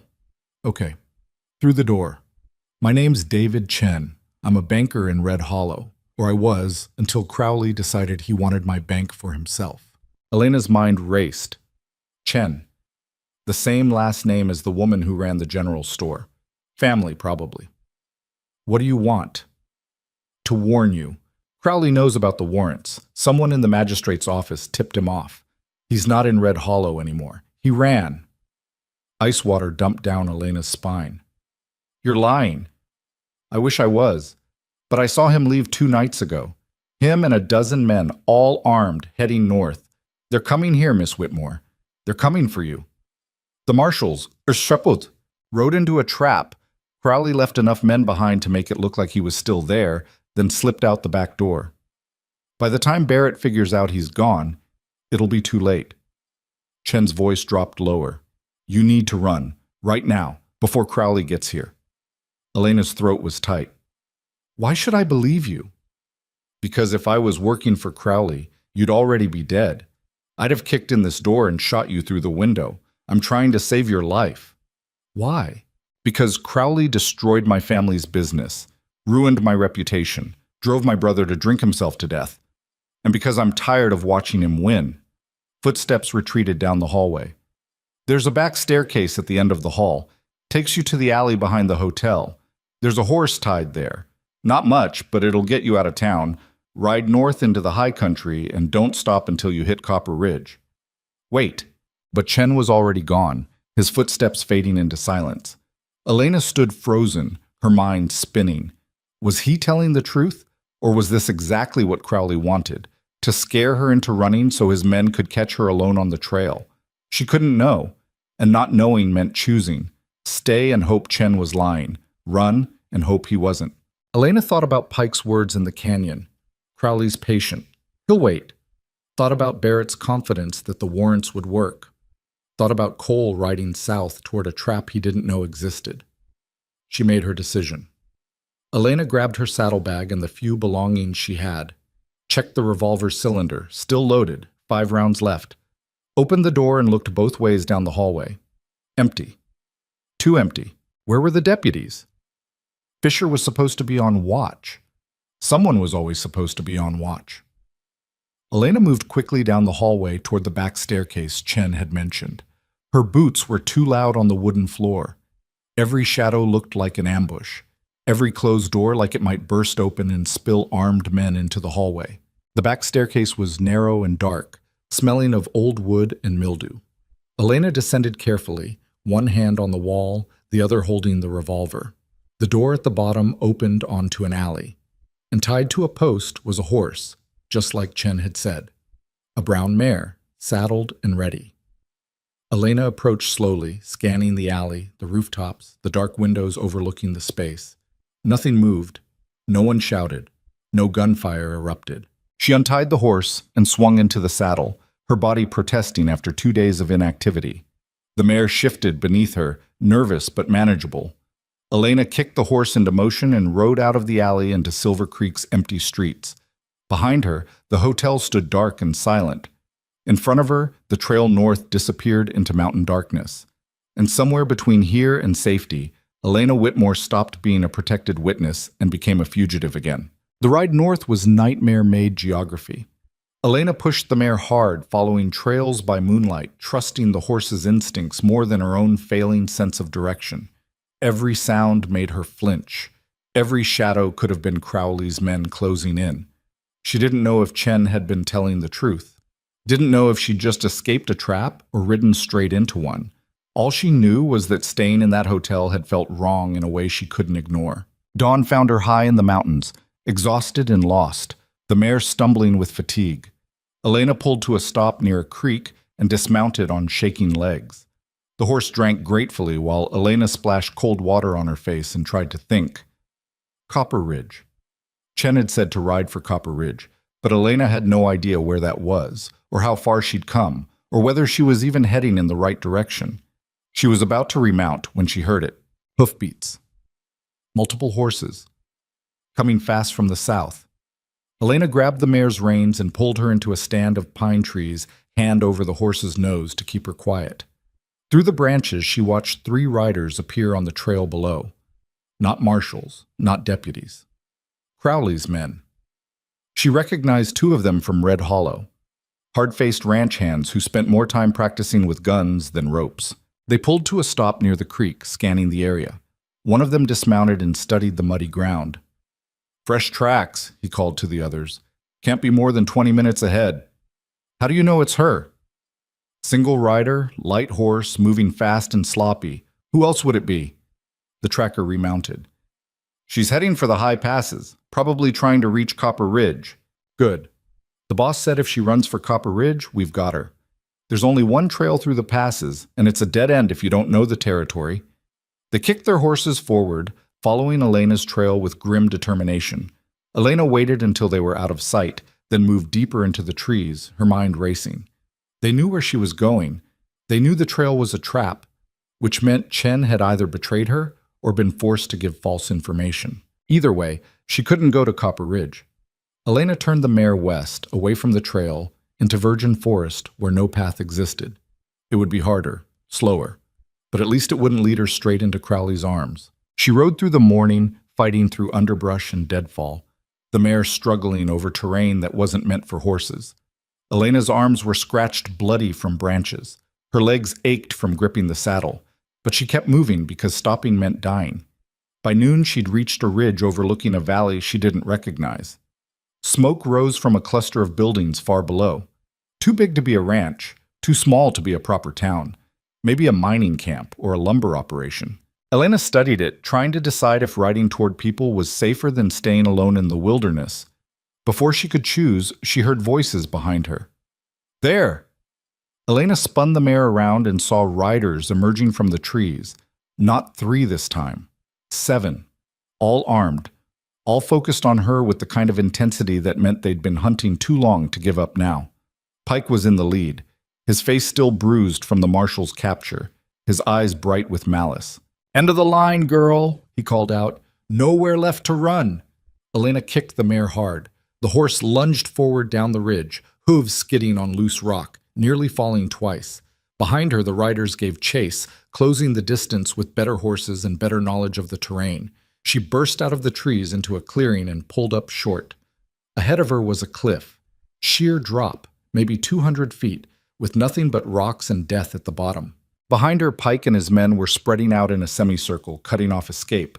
Elena was trapped. She dismounted and faced them, revolver in hand, knowing 5 bullets weren't enough. Knowing this was how it ended. Alone. Cornered. Dying in some anonymous clearing in the mountains while Crowley won again.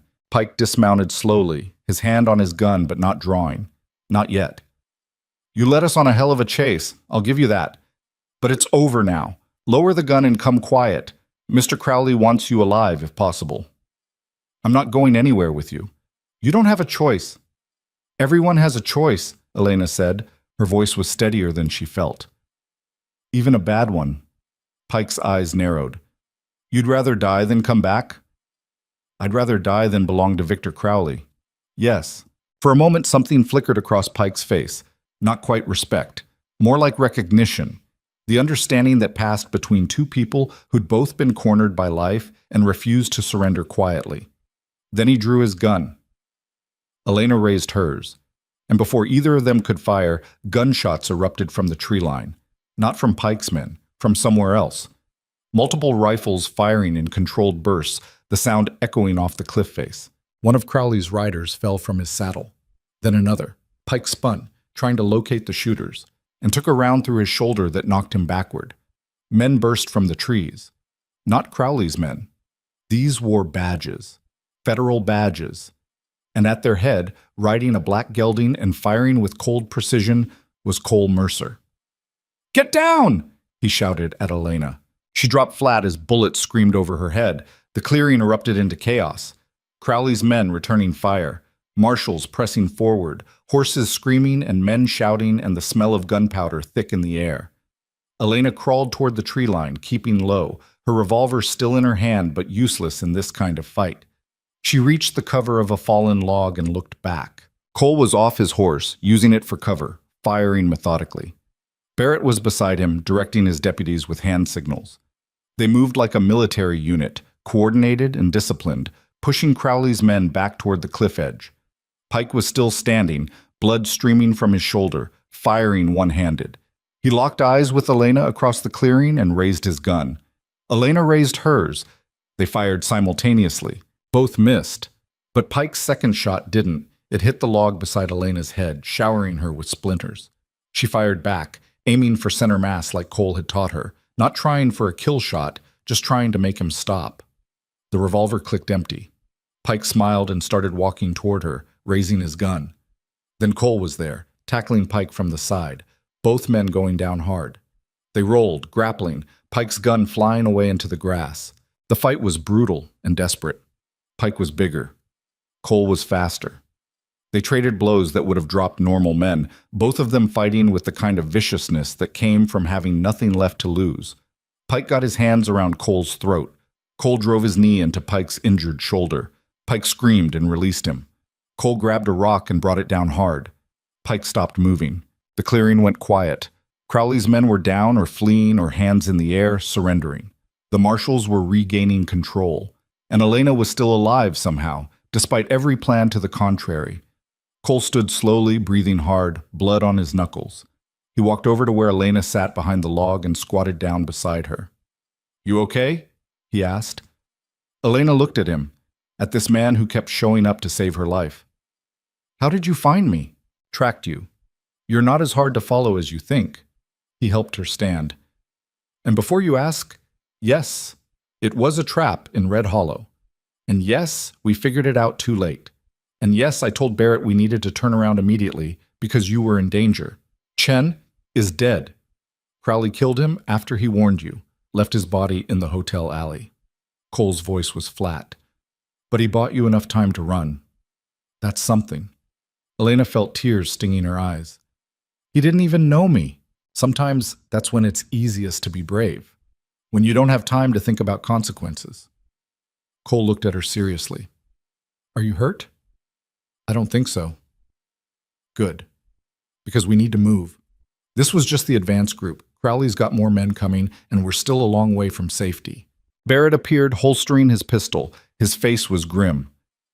"Mount up. We're riding for the territorial capital. It's 3 days north, but it's the only place with enough law enforcement to hold Crowley once we catch him."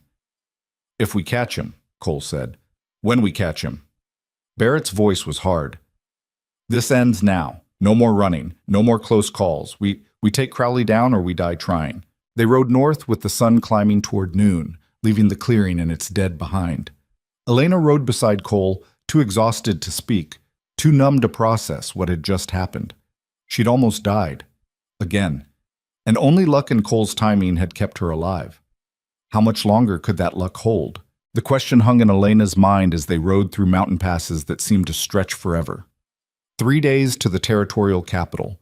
3 days of exposed trails and uncertain shelter, and the constant knowledge that Crowley's men could be anywhere, waiting for the perfect moment to strike. Barrett pushed them hard, stopping only to rest the horses and refill canteens at mountain streams.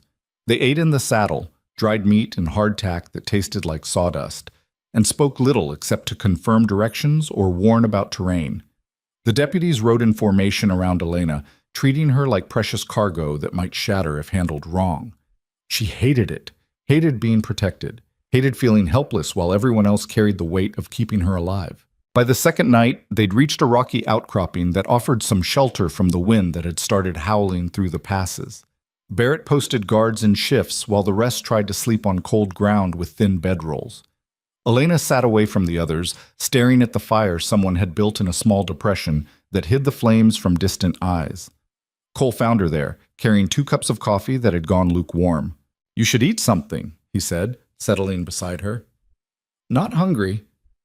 "Eat anyway. Your body needs fuel even if your stomach disagrees." Elena took the coffee, but didn't drink it. "Chen's dead because he helped me." "Chen's dead because Crowley killed him. Those are different things." "Are they? If I hadn't run, if I'd stayed in that hotel, you'd probably be dead too, or captured.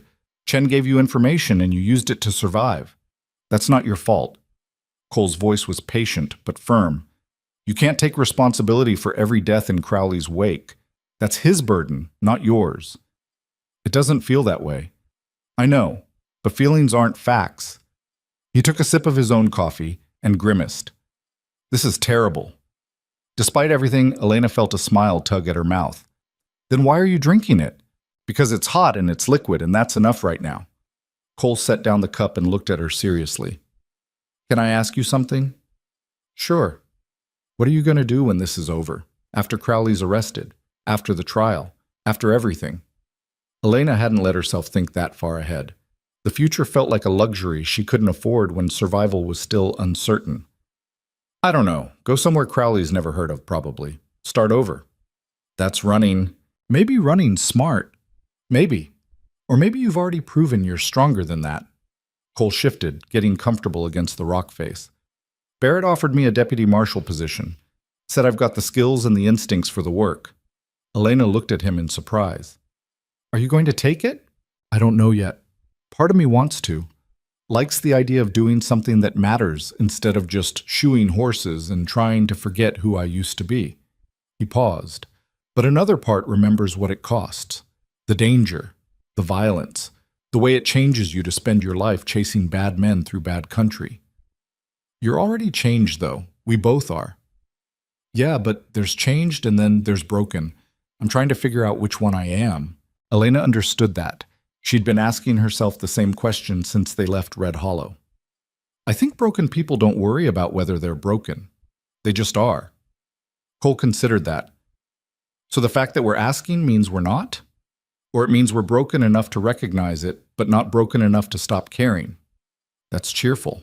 I'm not feeling particularly cheerful right now. Elena finally took a sip of the coffee. It was indeed terrible. Do you think we'll actually make it to the capital? Honestly, I don't know. Crowley's desperate now. Desperate men do stupid things, dangerous things. Cole looked out at the darkness beyond their small camp. But Barrett's good at his job, and we've made it this far. That counts for something. Does it? Or are we just lucky? Luck's part of survival. But so is skill. So is determination. You've got both of those, Elena. Give yourself some credit. One of the deputies called out that his watch was ending. Another rose to replace him. The careful rhythm of men who knew that letting their guard down for even a moment could mean death. Elena finished her coffee and stood, her body protesting the movement. I should try to sleep. Elena? Cole's voice stopped her. Back in that clearing, when Pike had his gun on you, you didn't freeze, didn't panic. You fought back. I ran out of bullets. Before that, you stood your ground. He met her eyes. That's not something you can teach. Either you've got it or you don't. You've got it. The words settled into Elena's chest, heavy and warm and unexpected. She'd spent so much time feeling afraid, feeling small, that she hadn't noticed she'd also been brave. Brave enough to run. Brave enough to fight. Brave enough to keep going when stopping would have been easier. Thank you, she said quietly. For what? For seeing me as more than someone who needs saving. Cole smiled slightly. You stopped being just someone who needs saving the moment you stepped into my forge and decided to fight back. Everything after that was just you proving it. Elena lay down on her bedroll and pulled the thin blanket over herself. Sleep came in fragments, interrupted by the sound of wind and distant animal calls and the quiet conversations of deputies changing watch. But when morning came, she felt different, steadier, like something inside her had shifted from fear to determination. The third day brought them down out of the high passes into rolling foothills. The territorial capital appeared in the distance around midday. A real city with brick buildings and paved streets and more people than Elena had seen in one place in her entire life. Barrett led them straight to the federal courthouse, a massive building that made Silver Creek's courthouse look like a child's playhouse. Armed guards stood at every entrance. Barrett dismounted and spoke briefly to one of them, showing his badge and paperwork. The guard nodded and gestured them inside. The interior was all marble and wood paneling and the kind of quiet that came from serious people doing serious work. Barrett led them to an office on the third floor where a nameplate on the door read, U.S. Marshal Thomas Caldwell, District Chief. Caldwell was a big man with a military bearing and eyes that had seen too much to be surprised by anything. He listened without interrupting as Barrett explained the situation. Crowley's crimes, the pursuit, the deaths, Elena's testimony. When Barrett finished, Caldwell sat back in his chair and studied Elena with frank assessment. You're the witness, he said. Not a question. A statement of fact. Yes, sir. Barrett tells me you've testified before Magistrate Webb, that you're willing to testify at trial. Yes, sir. And you understand that Victor Crowley has connections throughout the territory, that even here in the capital, he has friends in positions of power. Elena felt her stomach tighten. I understand. Caldwell nodded slowly. Good. Because I need you to understand something else. The moment you walked into this building, you became the most important witness in the most high-profile corruption case this territory has seen in a decade. That makes you valuable. It also makes you a target. He leaned forward. I can protect you, but only if you stay where my men can see you. That means no running, no deciding you know better than trained marshals, no heroics. The words were clearly aimed at what had happened in Silver Creek. Elena felt heat rise in her face. I was trying to survive. I know, and you did. But Chen died helping you, and we nearly lost you in that clearing. So from now on, you follow orders. Understood? Elena wanted to argue, wanted to point out that she'd survived this long by trusting her instincts, not by blindly following rules.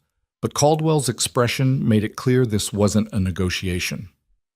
Understood, she said. Good. Marshal Barrett, get her settled in protective custody.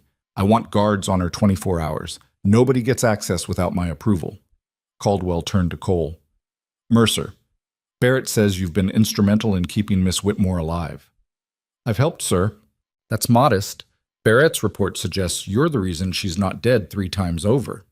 Caldwell pulled out a sheet of paper and slid it across his desk. I'm offering you a temporary deputy marshal commission. Effective immediately, you'll be assigned to Miss Whitmore's protective detail until the trial concludes. Cole picked up the paper and read it slowly. Why? Because she trusts you. Because you've proven you can handle yourself in dangerous situations. And because I need people I can rely on, and Barrett vouches for you. Caldwell's voice was businesslike. This is temporary. Once the trial's over, we'll discuss whether it becomes permanent. But for now, I need to know you're in. Cole looked at Elena. She tried to read his expression but couldn't. Whatever he was thinking, he was keeping it locked down tight. I'm in, he said finally. Caldwell stood. Then let's get Miss Whitmore somewhere safe. We've got a secure building 2 blocks from here. Used to be a bank. Now it's where we house witnesses who need extra protection. Guards at every entrance. No windows facing the street. It's not comfortable, but it's secure.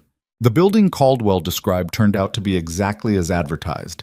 A squat brick structure with bars on the windows and armed guards watching the street. Elena was given a room on the 2nd floor that was barely bigger than a cell. Bed, chair, small table, washstand. Nothing personal, nothing warm. Just a place to exist until she was needed. Home sweet home, Cole said from the doorway. He'd been assigned the room next to hers. At least there's a roof. At least there's that. Elena sat on the bed and immediately regretted it. The mattress felt like it was stuffed with rocks. How long until the trial? Caldwell said 2 weeks minimum. They need time to gather evidence, prepare witnesses, build the case. Cole leaned against the doorframe. That's 2 weeks of sitting in this building, waiting. I'm getting good at waiting. Nobody's good at waiting. We just get used to being bad at it. He pushed off the doorframe. I'm going to check the perimeter. Make sure I know all the exits and approaches. You should rest. You look exhausted. I am exhausted. I've been exhausted since Red Hollow. Elena lay back on the terrible mattress and stared at the ceiling. Cole? Thank you for taking the deputy position, for staying. Where else would I go? He smiled slightly. Besides, someone needs to make sure you don't climb out a window and try to solve this yourself. He left before Elena could respond. She lay there listening to his footsteps recede down the hallway, then the sound of him talking to the guards posted at the stairs. Normal sounds, safe sounds. She should have felt relieved, should have felt grateful. Instead, she just felt trapped. The days that followed blurred together into a monotonous routine. Elena woke, ate breakfast brought by guards who wouldn't meet her eyes, spent hours staring at walls or reading newspapers that were 3 days old by the time they reached her, ate lunch, stared at walls some more, ate dinner, slept fitfully, and started over. Cole visited daily, bringing updates about the case when he had them. Crowley had been spotted in 3 different locations, all unconfirmed. The territorial government was in chaos, with multiple officials resigning rather than face questions about their connections to him. Judge Morrison had fled to Mexico. Sheriff Tully had been arrested trying to destroy evidence. The whole system's collapsing, Cole said one evening, sitting in the single chair while Elena sat on the bed. Turns out, when you pull one thread, the entire rotten tapestry comes apart. Good, Elena said. Let it collapse. Maybe something better will grow in its place. Maybe, or maybe someone worse will step into the power vacuum. That's how it usually works. You're cheerful today. I'm realistic. I've seen this before. Powerful man falls. His empire crumbles. And then someone just as bad or worse takes his place because nature abhors a vacuum, and human nature abhors leaving power unclaimed. Elena studied him. You really think it won't matter? Everything we've done? Everything we've survived? I think it'll matter to the people Crowley hurt directly. To you. to Chen's family, to everyone he destroyed. Cole's voice was tired. But I don't think it'll change the fundamental problem. There will always be men like Crowley, always be people willing to look the other way as long as they get paid. The best we can do is stop the ones we can reach and hope it makes a difference. That's depressing. Yeah, but it's also honest. He stood and stretched. Barrett wants to prep you for testimony tomorrow.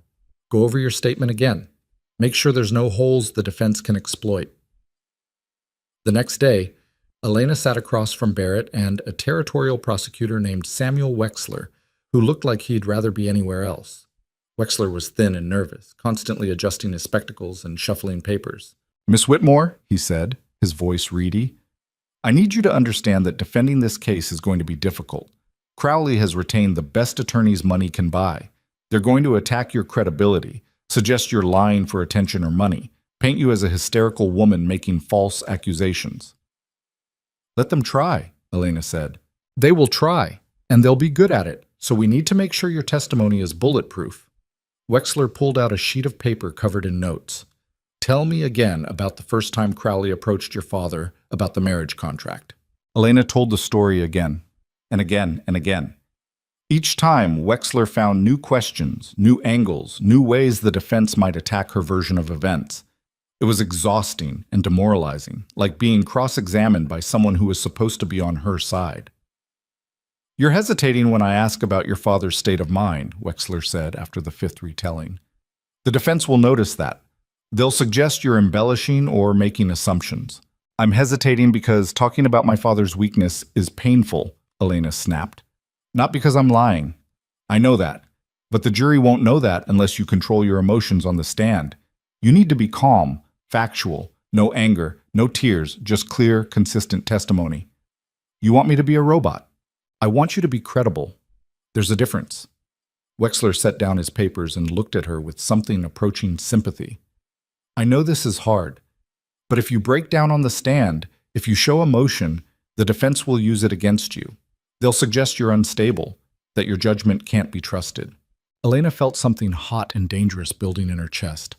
So I'm supposed to describe being sold like livestock without showing any feeling about it. I'm supposed to talk about Crowley trying to own me like I'm discussing the weather? Yes, that's exactly what I need you to do. That's not human. It's survival. It's how you win cases against men with unlimited resources and better lawyers. Wexler's voice was firm. I understand it's not fair. I understand it's asking you to perform instead of just tell the truth. But this is the system we have. And if you want to beat Crowley within that system, you need to play by its rules. Barrett, who'd been quiet throughout the prep session, finally spoke up. Wexler's right. I hate it, but he's right. The moment you show vulnerability on that stand, they'll exploit it. Elena looked between them. These men who were supposed to be helping her, who were instead teaching her how to bury her humanity in order to be believed. What if I can't do that? What if I get up there and the anger comes out anyway? Then we'll probably lose, Wexler said bluntly, and Crowley will walk free, and everything you've survived will have been for nothing. The words hit like a physical blow. Elena stood up, needing to move, needing air. She walked to the small window and stared out at the street below. People going about their lives, shopping, talking, laughing, living in a world where they didn't have to perform their trauma for strangers' approval. I'll do it, she said finally. I'll be your perfect witness. I'll bury everything I feel and give you the testimony you need. Miss Whitmore, Barrett started. Don't. Just don't. Elena turned to face them. You've made it clear what you need from me. I'll deliver, but don't expect me to be grateful about it. She left the room before either of them could respond, walking past the guards, up the stairs, back to her cell-like room. Cole was in the hallway and started to speak, but Elena brushed past him and closed her door firmly. She sat on the bed and let the anger burn through her. Anger at Wexler for reducing her trauma to legal strategy. Anger at Barrett for agreeing with him. Anger at the system that demanded she perform victimhood in exactly the right way or be dismissed as unreliable. Most of all, anger at herself for agreeing to play along. A knock on the door interrupted her spiral. Elena? Cole's voice. Can I come in? No. He came in anyway, closed the door behind him and leaned against it. Wexler's an ass. Wexler's a realist. Apparently that's the same thing now. He's also right, which makes it worse. Cole walked over and sat in the chair. But he's wrong about one thing. You're not going to lose that jury by showing emotion. You're going to win them by being real. That's not what he said. Because he's thinking like a lawyer, not like a person. Juries aren't stupid. They can tell when someone's performing versus when someone's telling the truth. And the truth includes emotion. It includes anger. It includes pain. Cole's voice was gentle. Don't be a robot, Elena. Be yourself. That's the most powerful testimony you can give. And if Wexler's right, if showing how I feel makes them think I'm unstable, then they're idiots and we appeal. But I don't think it'll come to that. He leaned forward. I've been watching you for weeks now. You know what I've learned? You're at your strongest when you're being honest. When you stopped pretending you weren't scared in that canyon. When you told Webb exactly what Crowley tried to do. When you called your father weak to his face.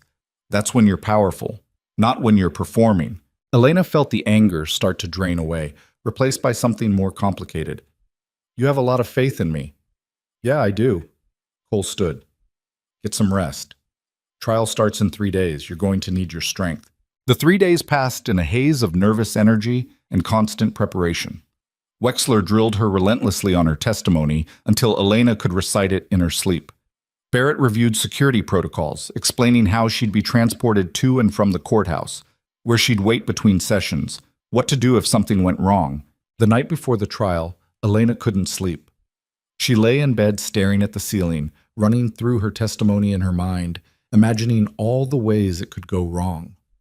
Around midnight, she gave up and walked to the small common room at the end of the hall. Cole was already there, sitting at a table with a deck of cards laid out in a solitaire game. He looked up when she entered. Couldn't sleep either? He asked. How did you guess? Because I know what the night before something dangerous feels like. Your body knows sleep would be smart, but your brain won't shut up long enough to let it happen. He gestured to the chair across from him. Want to play something? Might help. They played poker for an hour using matchsticks as chips. Neither of them particularly focused on the game. It was just something to do. A way to pass time until morning came and Elena had to walk into a courtroom and face the man who'd tried to own her. Cole, Elena said as he dealt another hand, if this goes wrong, if Crowley walks free, promise me something. Don't talk like that. Promise me you'll keep fighting, that you won't give up just because I failed. Cole set down the cards and looked at her seriously. You're not going to fail. But if somehow, against all reason, the jury's corrupt or stupid or both, he paused. Then, yeah, I'll keep fighting, because that's what we do now. We fight until we can't anymore. That's all I wanted to hear. They played until dawn light started filtering through the windows. Then they went to their rooms to prepare. Elena washed her face, changed into the simple dress Barrett had provided, nothing fancy, nothing that would make her look like she was trying too hard, and tried to calm her racing heart. The transport to the courthouse was tense and silent. Guards surrounded the carriage. Barrett rode ahead, his hand never far from his gun. The streets were crowded with people who'd heard about the trial and wanted to witness it. Elena saw them pointing, whispering, staring at her like she was some kind of curiosity. The courthouse was massive and intimidating, with columns that stretched 3 stories high and steps that seemed designed to make you feel small. Elena climbed them with Cole on one side and Barrett on the other, feeling every eye on her, knowing that somewhere in this building, Crowley was waiting. The courtroom was packed, every seat filled, people standing in the back. Elena was led to a small room off to the side, a witness waiting area, while the proceedings got started. She could hear the judge calling the court to order, the lawyers making opening statements, the careful theater of justice playing out without her. Then a bailiff opened the door. Miss Whitmore, you're up. Elena stood on shaking legs. Cole touched her arm. Remember, be yourself, tell the truth. That's all you need to do. She nodded and followed the bailiff into the courtroom, and stopped cold when she saw Victor Crowley sitting at the defense table. He looked different than she remembered, smaller somehow, less imposing. Just a middle-aged man in an expensive suit watching her with cold calculation. But his eyes were the same. Still confident, still certain he'd win, still convinced that money and power would protect him from consequences. Elena walked to the witness stand, was sworn in, and sat down. The prosecutor, Wexler, stood and gave her an encouraging nod. "Miss Whitmore," he said, "please tell the court how you first learned about Victor Crowley's intention to marry you." Elena took a breath, looked at the jury, saw regular people, farmers and shopkeepers and craftsmen, looking back at her with curiosity and skepticism, and she told them the truth. Not the sanitized version Wexler wanted, not the emotionless recitation of facts designed to play well with the jury. Elena told them what it felt like to discover her father had signed away her freedom for $300 and a bottle of whiskey. What it felt like to look at Victor Crowley and know that he saw her as property, not a person. What it felt like to realize that everyone in Red Hollow knew what was happening and nobody was going to stop it. She told them about the fear, the anger, the desperate moment in Cole's Forge when a stranger showed more humanity than her own father had. Wexler tried to interrupt several times to steer her back toward the prepared testimony, but Elena ignored him. She wasn't performing anymore. She was just speaking, letting the words flow out raw and unfiltered, the way truth always came when you stopped trying to control it. The jury leaned forward. Several of them looked uncomfortable. One woman in the front row had tears in her eyes. When Elena finished, the courtroom was silent except for the sound of the clerk's pen scratching across paper. Wexler cleared his throat. "Thank you, Miss Whitmore. No further questions." Crowley's attorney stood. His name was Harrison Kent, and everything about him screamed expensive. Tailored suit, polished shoes, the kind of confidence that came from never losing. He approached the witness stand with a smile that didn't reach his eyes. "Miss Whitmore," he said smoothly, "that was quite a story, very dramatic, very emotional. But I have to ask, is any of it actually true?" Elena felt ice in her veins. Every word. "Really?" "Because I have documents here that suggest a very different narrative." Kent held up papers. "This is a signed contract between your father and Mr. Crowley, perfectly legal, filed with the territorial court, and nowhere in this document does it mention coercion or threats. In fact, it appears to be a standard marriage arrangement of the type that's been common in this territory for decades. It's slavery dressed up in legal language. That's your opinion, but legally, there's nothing improper here." Kent walked closer. "Isn't it true, Miss Whitmore, that you ran away because you were attracted to Mr. Mercer? That this entire story is just a cover for an illicit relationship you didn't want your father to discover?" "No, that's a lie." "Is it?" "You spent the night alone with Mr. Mercer in the wilderness. You shared accommodations in Silver Creek. You've been living in protective custody together for weeks now." Kent's smile widened. "Seems like quite a romance built on the foundation of destroyed reputations and false accusations." Elena's hands were shaking. She gripped the edge of the witness stand to steady them. "Cole Mercer saved my life. Multiple times. There's nothing illicit about that." "Saved your life from what? From a legal marriage to a respected businessman? Or saved you from the consequences of your own poor choices?" Kent turned to the jury. "Ladies and gentlemen, what we have here is a young woman who made a deal she didn't like, found a man she preferred, and manufactured an elaborate story to justify abandoning her obligations. That's not a crime victim. That's a breach of contract." "You're twisting everything," Elena said. Her voice was rising despite her best efforts. "Crowley tried to own me. He killed people who got in his way. Allegedly, you keep saying these things, but where's the proof? Where are the bodies? Where's the evidence of these supposed crimes?" Kent walked back to the defense table and picked up another document. "I have here testimony from Sheriff Tully stating that there have been no unexplained deaths in Red Hollow during Mr. Crowley's residence there. No missing persons reports, no investigations into foul play." "Because Tully was on Crowley's payroll." Again, an allegation without proof. "You seem very comfortable making accusations, Miss Whitmore, less comfortable providing evidence." Wexler stood. "Objection. Counsel is badgering the witness." "Sustained," the judge said. "Mr. Kent, questions only." Kent nodded. "Of course, Your Honor." "Miss Whitmore, one final question. How much is the federal government paying you to testify against Mr. Crowley?" Elena blinked. "What?" "It's a simple question. The marshals have provided you protection, housing, food, transportation. That's quite an investment. What are you being paid in return?" "Nothing. I'm not being paid anything." You expect us to believe you're enduring all this out of pure civic duty? That there's no financial incentive whatsoever? I'm doing this because Crowley tried to destroy my life, and I want him to face consequences.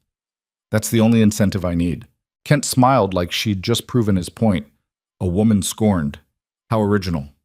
No further questions. Elena left the witness stand feeling like she'd been beaten. The walk back to the witness room seemed endless. Every eye in the courtroom following her, judging her, deciding whether she was a victim or a liar or something in between. Cole was waiting in the hallway. He took one look at her face and said, "That bad." "Worse." Elena's voice cracked. "He made me sound like I was making everything up. Like I was just some girl chasing after you and using Crowley as an excuse." "The jury's not stupid. They heard what you said before Kent got his turn." "Did they, though? Or did Kent's version sound more believable?" Elena slumped against the wall. "Maybe Wexler was right. Maybe I should have been a robot.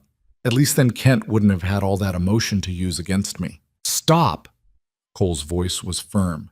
"You told the truth. That's all anyone can ask. What Kent does with it is his problem, not yours." Barrett appeared from the courtroom, his expression grim. "Kent's calling character witnesses, people from Red Hollow who say Crowley was a model citizen, that the marriage contract was legitimate, that you had a reputation for being dramatic and unreliable." Elena felt sick. "Who?" "Shopkeepers he's helped financially. People who owe him money or favors. A teacher who says you were a difficult student." Barrett's jaw was tight. "It's all bought testimony. Everyone knows it, but it still looks bad to a jury." "So I've lost." "We haven't lost yet. Wexler's got rebuttal witnesses, people Crowley hurt, evidence of corruption. It's not over." But Barrett's voice lacked conviction. The trial dragged on for 3 more days. Witness after witness took the stand, painting competing pictures of Victor Crowley. A monster, a philanthropist, a criminal, a victim of false accusations. The jury's faces grew more confused with each testimony, like they were trying to assemble a puzzle with pieces from different boxes. On the 4th day, Cole took the stand. Elena watched from the witness room through a crack in the door as he described what he'd seen in Red Hollow. The forced contract, the armed pursuit, the canyon fight. He was calm and factual, exactly the kind of witness Wexler wanted Elena to be. Kent tore into him anyway, questioned his past with the Pinkertons, suggested he was a violence-prone drifter looking for excitement, implied his relationship with Elena was something other than protective. "Isn't it true, Mr. Mercer, that you were fired from the Pinkertons for excessive use of force?" Kent asked. "I quit. I wasn't fired." "Semantics. The records show you were involved in an incident where a suspect died during interrogation." "The records show I was cleared of any wrongdoing in that incident." Cole's voice stayed level. "The man died of injuries sustained before I arrived. I tried to save him. Failed. That's what the official report says. Yet you quit immediately after. Interesting timing." "I quit because I was tired of working for an organization that valued results over methods." "That's not a crime." "No. But it does establish a pattern of violence in your history, a pattern that continued when you helped Miss Whitmore escape Red Hollow. How many men did you shoot in that canyon, Mr. Mercer?" "None fatally. I fired to disable and discourage, not to kill." "Very noble. And yet several of those men still bear scars from your shooting. One lost the use of his arm. Another walks with a permanent limp." Kent walked closer to the witness stand. "You're good at hurting people, aren't you? And when Elena Whitmore gave you an excuse to exercise that talent, you took it." Cole's expression finally shifted. Not to anger, to something colder. "I'm good at protecting people who need protecting. If that requires hurting people who are trying to harm them, then yes, I'll do it. And I won't apologize for it. Even if the people you're hurting were simply trying to enforce a legal contract. There's nothing legal about slavery. I don't care how many judges sign off on it." Kent smiled. "Thank you, Mr. Mercer. You've just admitted you don't respect the law when it doesn't align with your personal morality. No further questions." The prosecution rested the next day. The defense rested the day after. Closing arguments were scheduled for the following morning. That night, Elena sat in her room staring at nothing. She'd done everything she could, testified honestly, answered questions, endured Kent's attacks, and still it felt like they were losing, Like Crowley's money and connections were going to protect him one more time. A knock on her door. Barrett entered without waiting for permission. His face was strange. Not quite happy. Not quite sad. Something else. "We got him," he said. Elena stood. "What?" One of Crowley's men flipped, Pike. He's been in federal custody since the clearing, and today he agreed to testify in exchange for a reduced sentence. Barrett's smile was grim.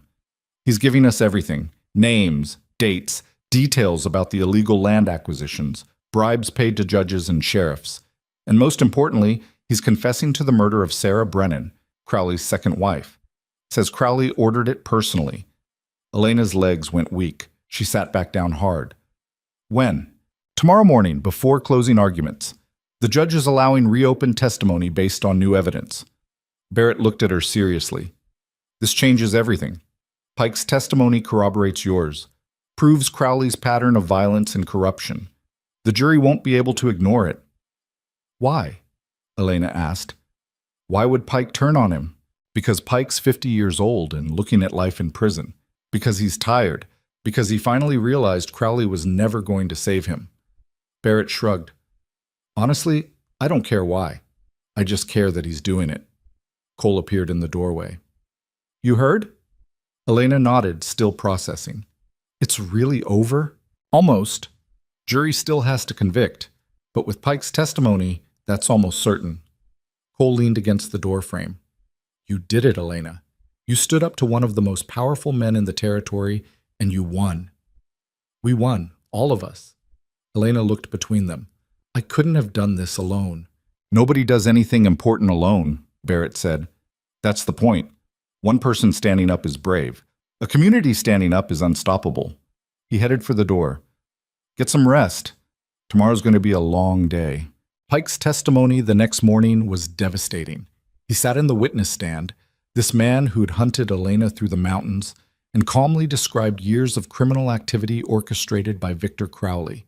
Murder, intimidation, bribery, illegal seizure of property. He named names, provided dates.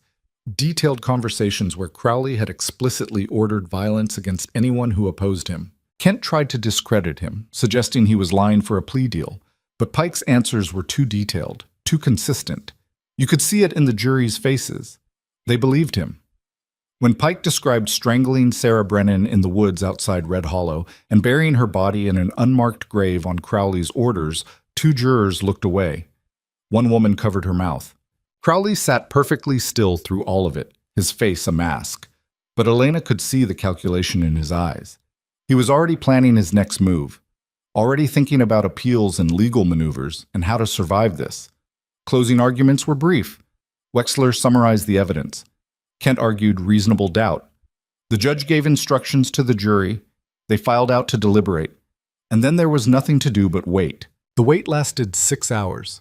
Elena spent it pacing the witness room, unable to sit, unable to think about anything except that jury room where 12 people were deciding whether justice actually meant something or if Crowley's money would protect him one more time. Cole brought her water she didn't drink and food she couldn't eat.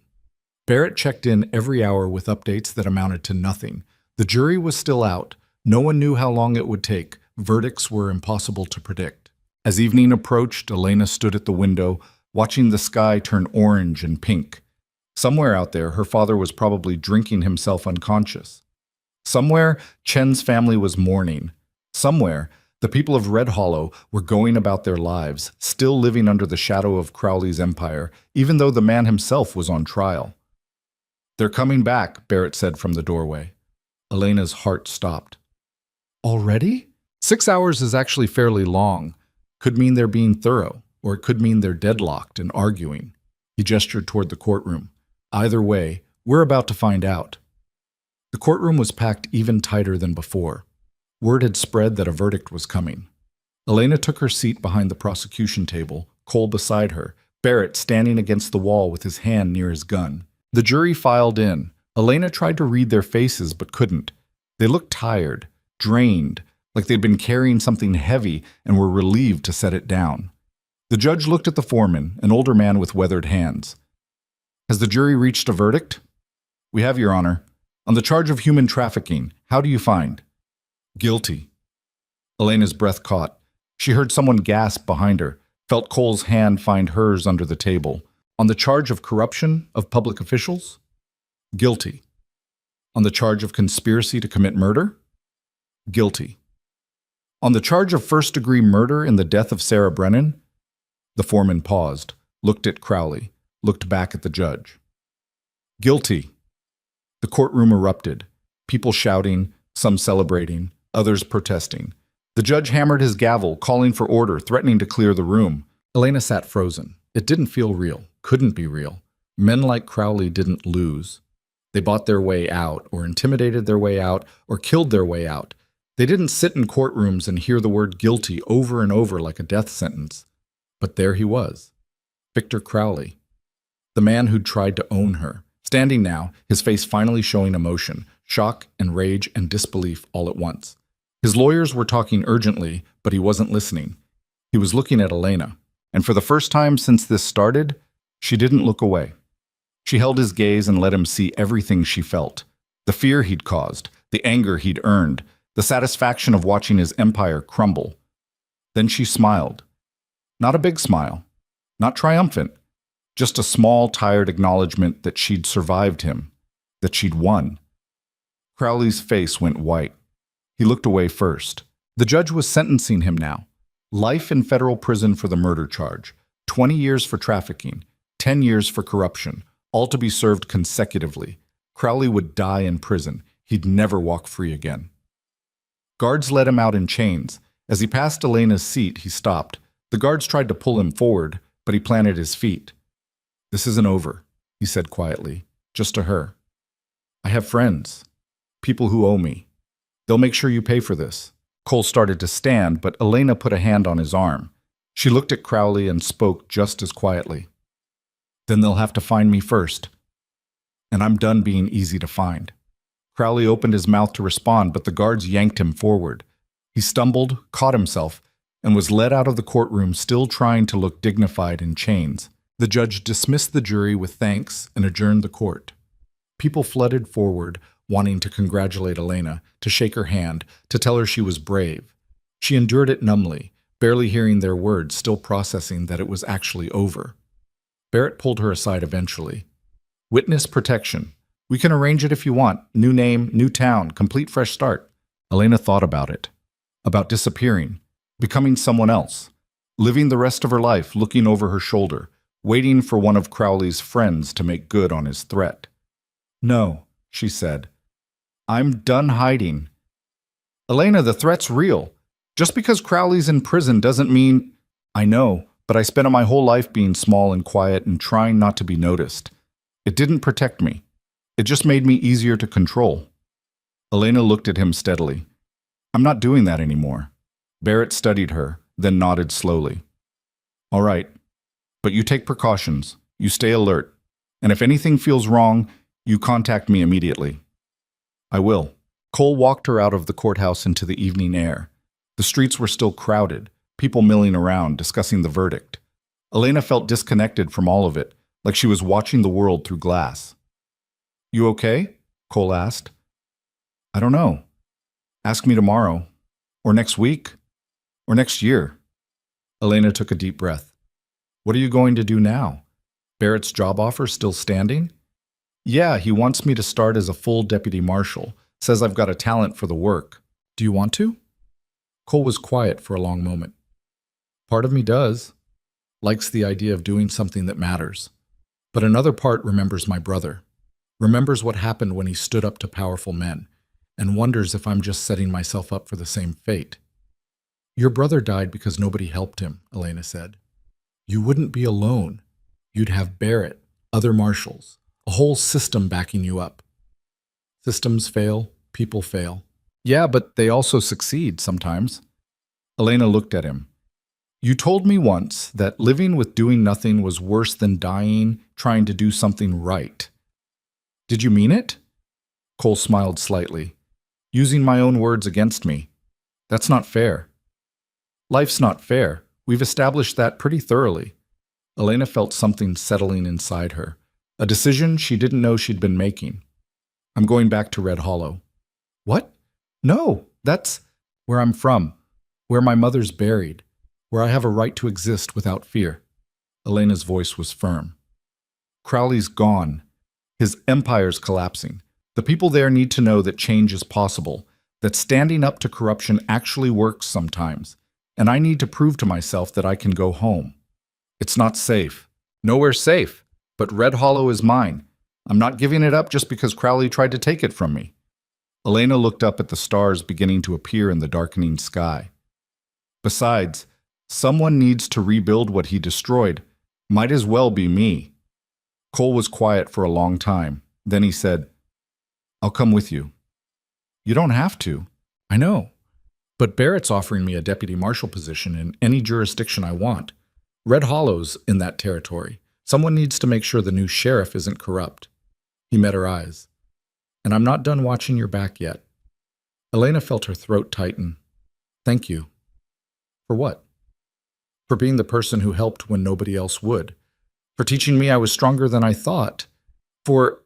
She stopped, not sure how to finish that sentence. Cole filled the silence. For being there when you needed someone to believe in you. I know. You did the same for me. They stood there in the cooling evening air, two people who'd survived impossible things together and were still trying to figure out what came next. So we go back, Elena said finally. We rebuild. We try to make Red Hollow into something better than what Crowley left behind. And if his friends come looking for revenge, then we deal with it, together. Elena felt something solid forming in her chest. Not confidence exactly, more like determination. I'm done being afraid, done letting fear make my decisions. Whatever comes next, I'm facing it on my feet. Cole nodded slowly. All right then. Let's go build something worth protecting. The journey back to Red Hollow took 4 days. Barrett provided an escort, 2 deputies who rode with them until they reached the town limits, then tipped their hats and headed back to the capital. Elena and Cole rode in alone, mid-morning, when most people would be going about their business. The town looked the same as when Elena had left. Same buildings, same dusty streets, same mountains in the background. But it felt different, smaller, less imposing, just a place, not a prison. People stopped and stared as they rode through. Elena recognized faces. Mrs. Chen at the general store. Patterson, the cobbler. The men who'd sat silent in the saloon while her father signed her away. They looked at her with expressions ranging from surprise to shame to resentment. Elena looked back without flinching. Let them see she wasn't afraid anymore. Let them wonder what she was going to do next. Her father's house sat exactly as she'd left it. Weeds growing in the yard, paint peeling, the porch sagging like it was tired of holding itself up. Elena dismounted and stood looking at it, feeling a complicated tangle of emotions she didn't have names for. You want me to come in with you? Cole asked. No, this is something I need to do alone. She found her father in the kitchen, sitting at the table with an empty bottle in front of him. He looked up when Elena entered, and his face went through a rapid series of expressions. Shock, relief, fear, shame. Elena, he whispered, you're alive. Did you think I wasn't? I didn't know. After you ran, after the marshals came through, after... He stopped, his voice breaking. I didn't know if I'd ever see you again. Elena sat down across from him, looked at this man who was supposed to protect her and had sold her instead. She wanted to hate him. Part of her did, but mostly she just felt tired. Crowley's in prison, she said. Life sentence. He's never getting out. John's eyes filled with tears. I heard. Whole town heard. People are saying... He shook his head. It doesn't matter what they're saying. What matters is you're safe. You're here. And I'm so sorry, Elena. I'm so sorry for what I did. For being too weak to protect you when you needed me. I know you are. Can you forgive me? Elena thought about that question. About forgiveness and what it meant. Whether it was something you gave because the other person deserved it, or because you needed to let go of the anger. I don't know yet, she said honestly. Maybe someday, but not today. Today I'm just trying to figure out how to move forward. What will you do? Stay. This is my home. Crowley doesn't get to take that from me. Elena stood. But I'm not living here anymore. I'm going to find my own place. Build my own life. You can be part of that if you can stay sober, If you can't, then I'll still be around town, but we won't be family. Not really.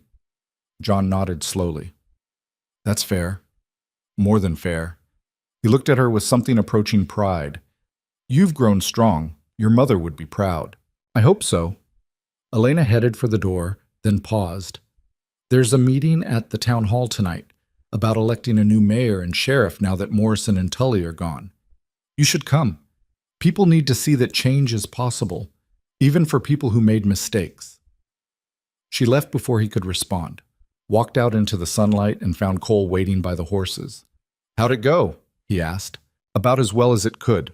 He's broken, maybe permanently, but that's not my problem to fix anymore. Elena looked around Red Hollow, seeing it with new eyes. This town's had too many broken people for too long. Time to change that. The meeting that night packed the town hall beyond capacity. People stood in the aisles and spilled out onto the street. Elena stood at the front with Cole and Barrett, who'd ridden down from the capital specifically for this. Barrett addressed the crowd. Victor Crowley's criminal empire has been dismantled. The officials he corrupted are either in prison or awaiting trial. That leaves a vacuum, and vacuums get filled by whoever's strongest or whoever acts first. So you have a choice. Fill it with more corruption and let someone else become the next Crowley. Or fill it with people who actually care about this community. A man Elena didn't recognize stood up. Easy to say, but Crowley provided stability, provided jobs. Who's going to do that now? Legitimate businesses will, Elena said. Heads turned toward her. Crowley's stability came at the cost of your freedom. He controlled everything and everyone. Real stability comes from people working together, not one man controlling the supply of everything. You're just a girl, someone called out. Yeah? What do you know about running a town? I know what it feels like to be owned. I know what it costs when good people do nothing. And I know that this town deserves better than what it's had. Elena's voice was steady.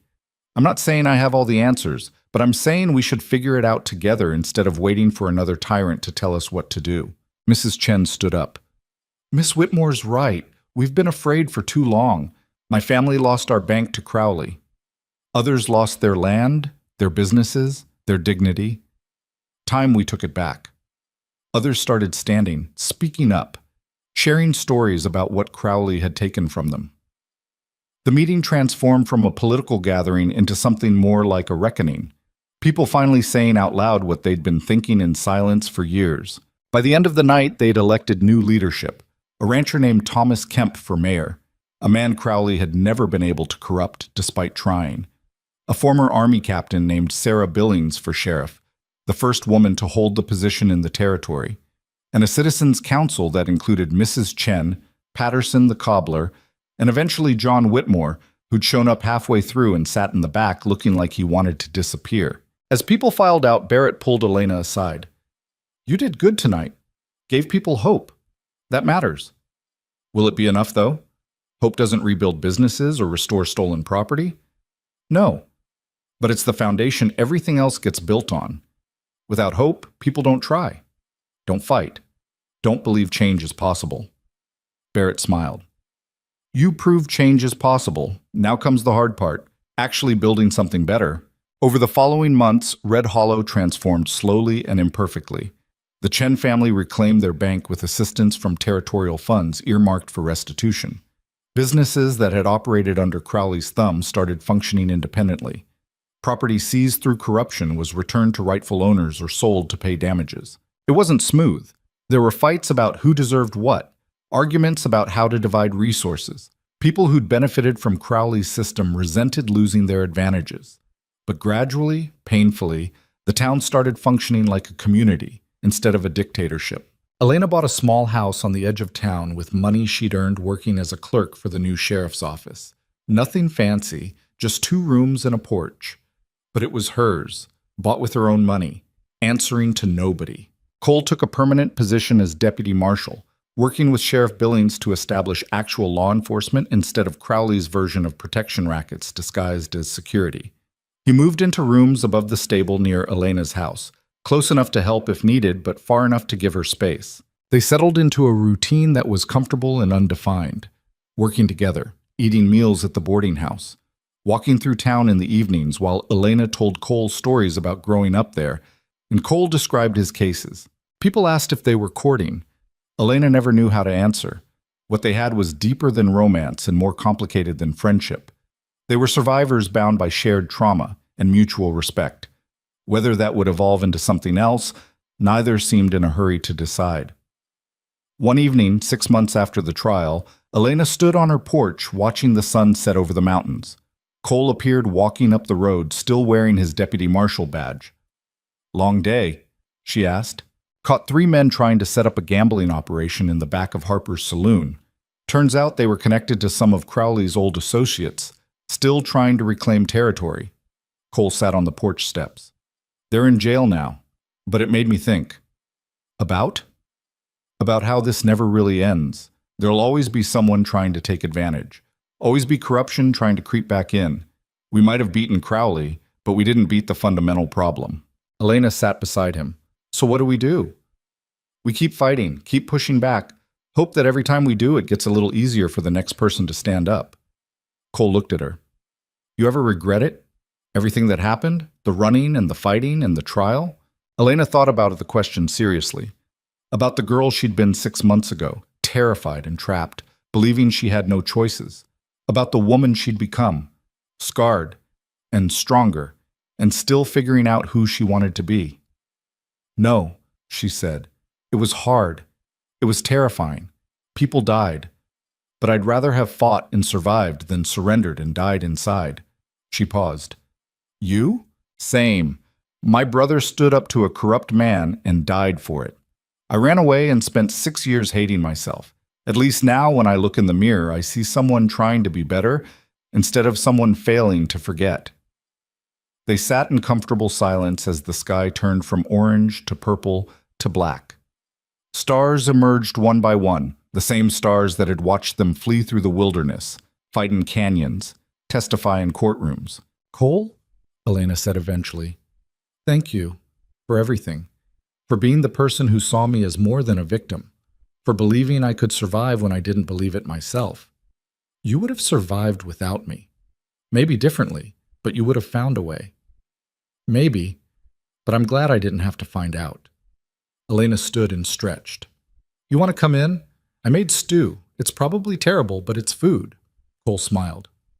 "Sounds perfect." They went inside, and through the window, the lights of Red Hollow glowed warm against the darkness. A town still healing, still fighting, still trying to be better than its worst instincts. Not perfect, not fixed, but alive with the possibility that maybe, just maybe, good people fighting back could actually change things. Years later, when people asked Elena about those days, she'd struggle to find words that captured it. The fear and the violence and the desperate scramble for survival. But also the strength she'd discovered, the community that had reformed itself, the way trauma could be transformed into purpose if you refused to let it define you. She'd tell them about Cole, who became one of the territory's most respected marshals. About Barrett, who eventually became territorial chief and used his position to root out corruption wherever he found it. About her father, who managed 2 years of sobriety before the bottle claimed him, but who'd used those 2 years to help others struggling with the same demons. She'd tell them about the ranch she and Cole eventually built together, Liberty Ridge, they called it, half joke and half prayer. A place where people running from impossible situations could find shelter and support and the time to figure out who they wanted to become. Most of all, she'd tell them that the hardest thing she ever did wasn't surviving Crowley. It was choosing to stay in Red Hollow afterward, choosing to face the place that had failed her and try to make it better instead of running towards somewhere easier. Because running was temporary relief. Building something was permanent change, and Elena had spent enough of her life running. On quiet evenings, sitting on the porch of Liberty Ridge with Cole beside her and the frontier stretching endless ahead, Elena would think about the contract her father had signed. The piece of paper that had tried to reduce her entire existence to terms and conditions. Cole had torn it up in his forge that first night, burned it to ash. But Elena had kept a small fragment she'd found later, scorched around the edges, but with part of her name still visible. She kept it in a frame on her wall, not as a reminder of what had almost happened, as proof that contracts written by powerful men weren't destiny, that pieces of paper couldn't contain a human life, no matter how many judges signed them, That sometimes when the world tried to tell you who you had to be, the bravest thing you could do was refuse and build yourself into something better instead. The frontier had been built by people running from something: poverty, persecution, pasts they wanted to forget. But the best parts of it were built by people running toward something, toward possibility, toward freedom, toward the stubborn belief that you could shape your own life if you fought hard enough for the right to try. Elena had learned that lesson the hard way, had paid for it in fear and blood and nights spent wondering if she'd see morning, but she'd learned it. And now, watching the sun set over land that belonged to nobody and everybody, she finally understood what freedom actually meant. Not the absence of fear, not the guarantee of safety, not even the promise that good would always triumph over evil. Freedom was the right to choose, to fight, to fail and try again, to build something worth protecting and defend it with everything you had. It was the space between who you were and who you could become, and in that space, anything was possible, even hope, even justice. Even a girl from Red Hollow who'd been sold like property, becoming a woman who helped rebuild a town and proved that sometimes the people who survive impossible things are the ones strong enough to ensure nobody else has to. The stars came out one by one, same as always, eternal and indifferent and beautiful. And beneath them, Elena Whitmore smiled, because she'd earned the right to, and nobody could ever take that away.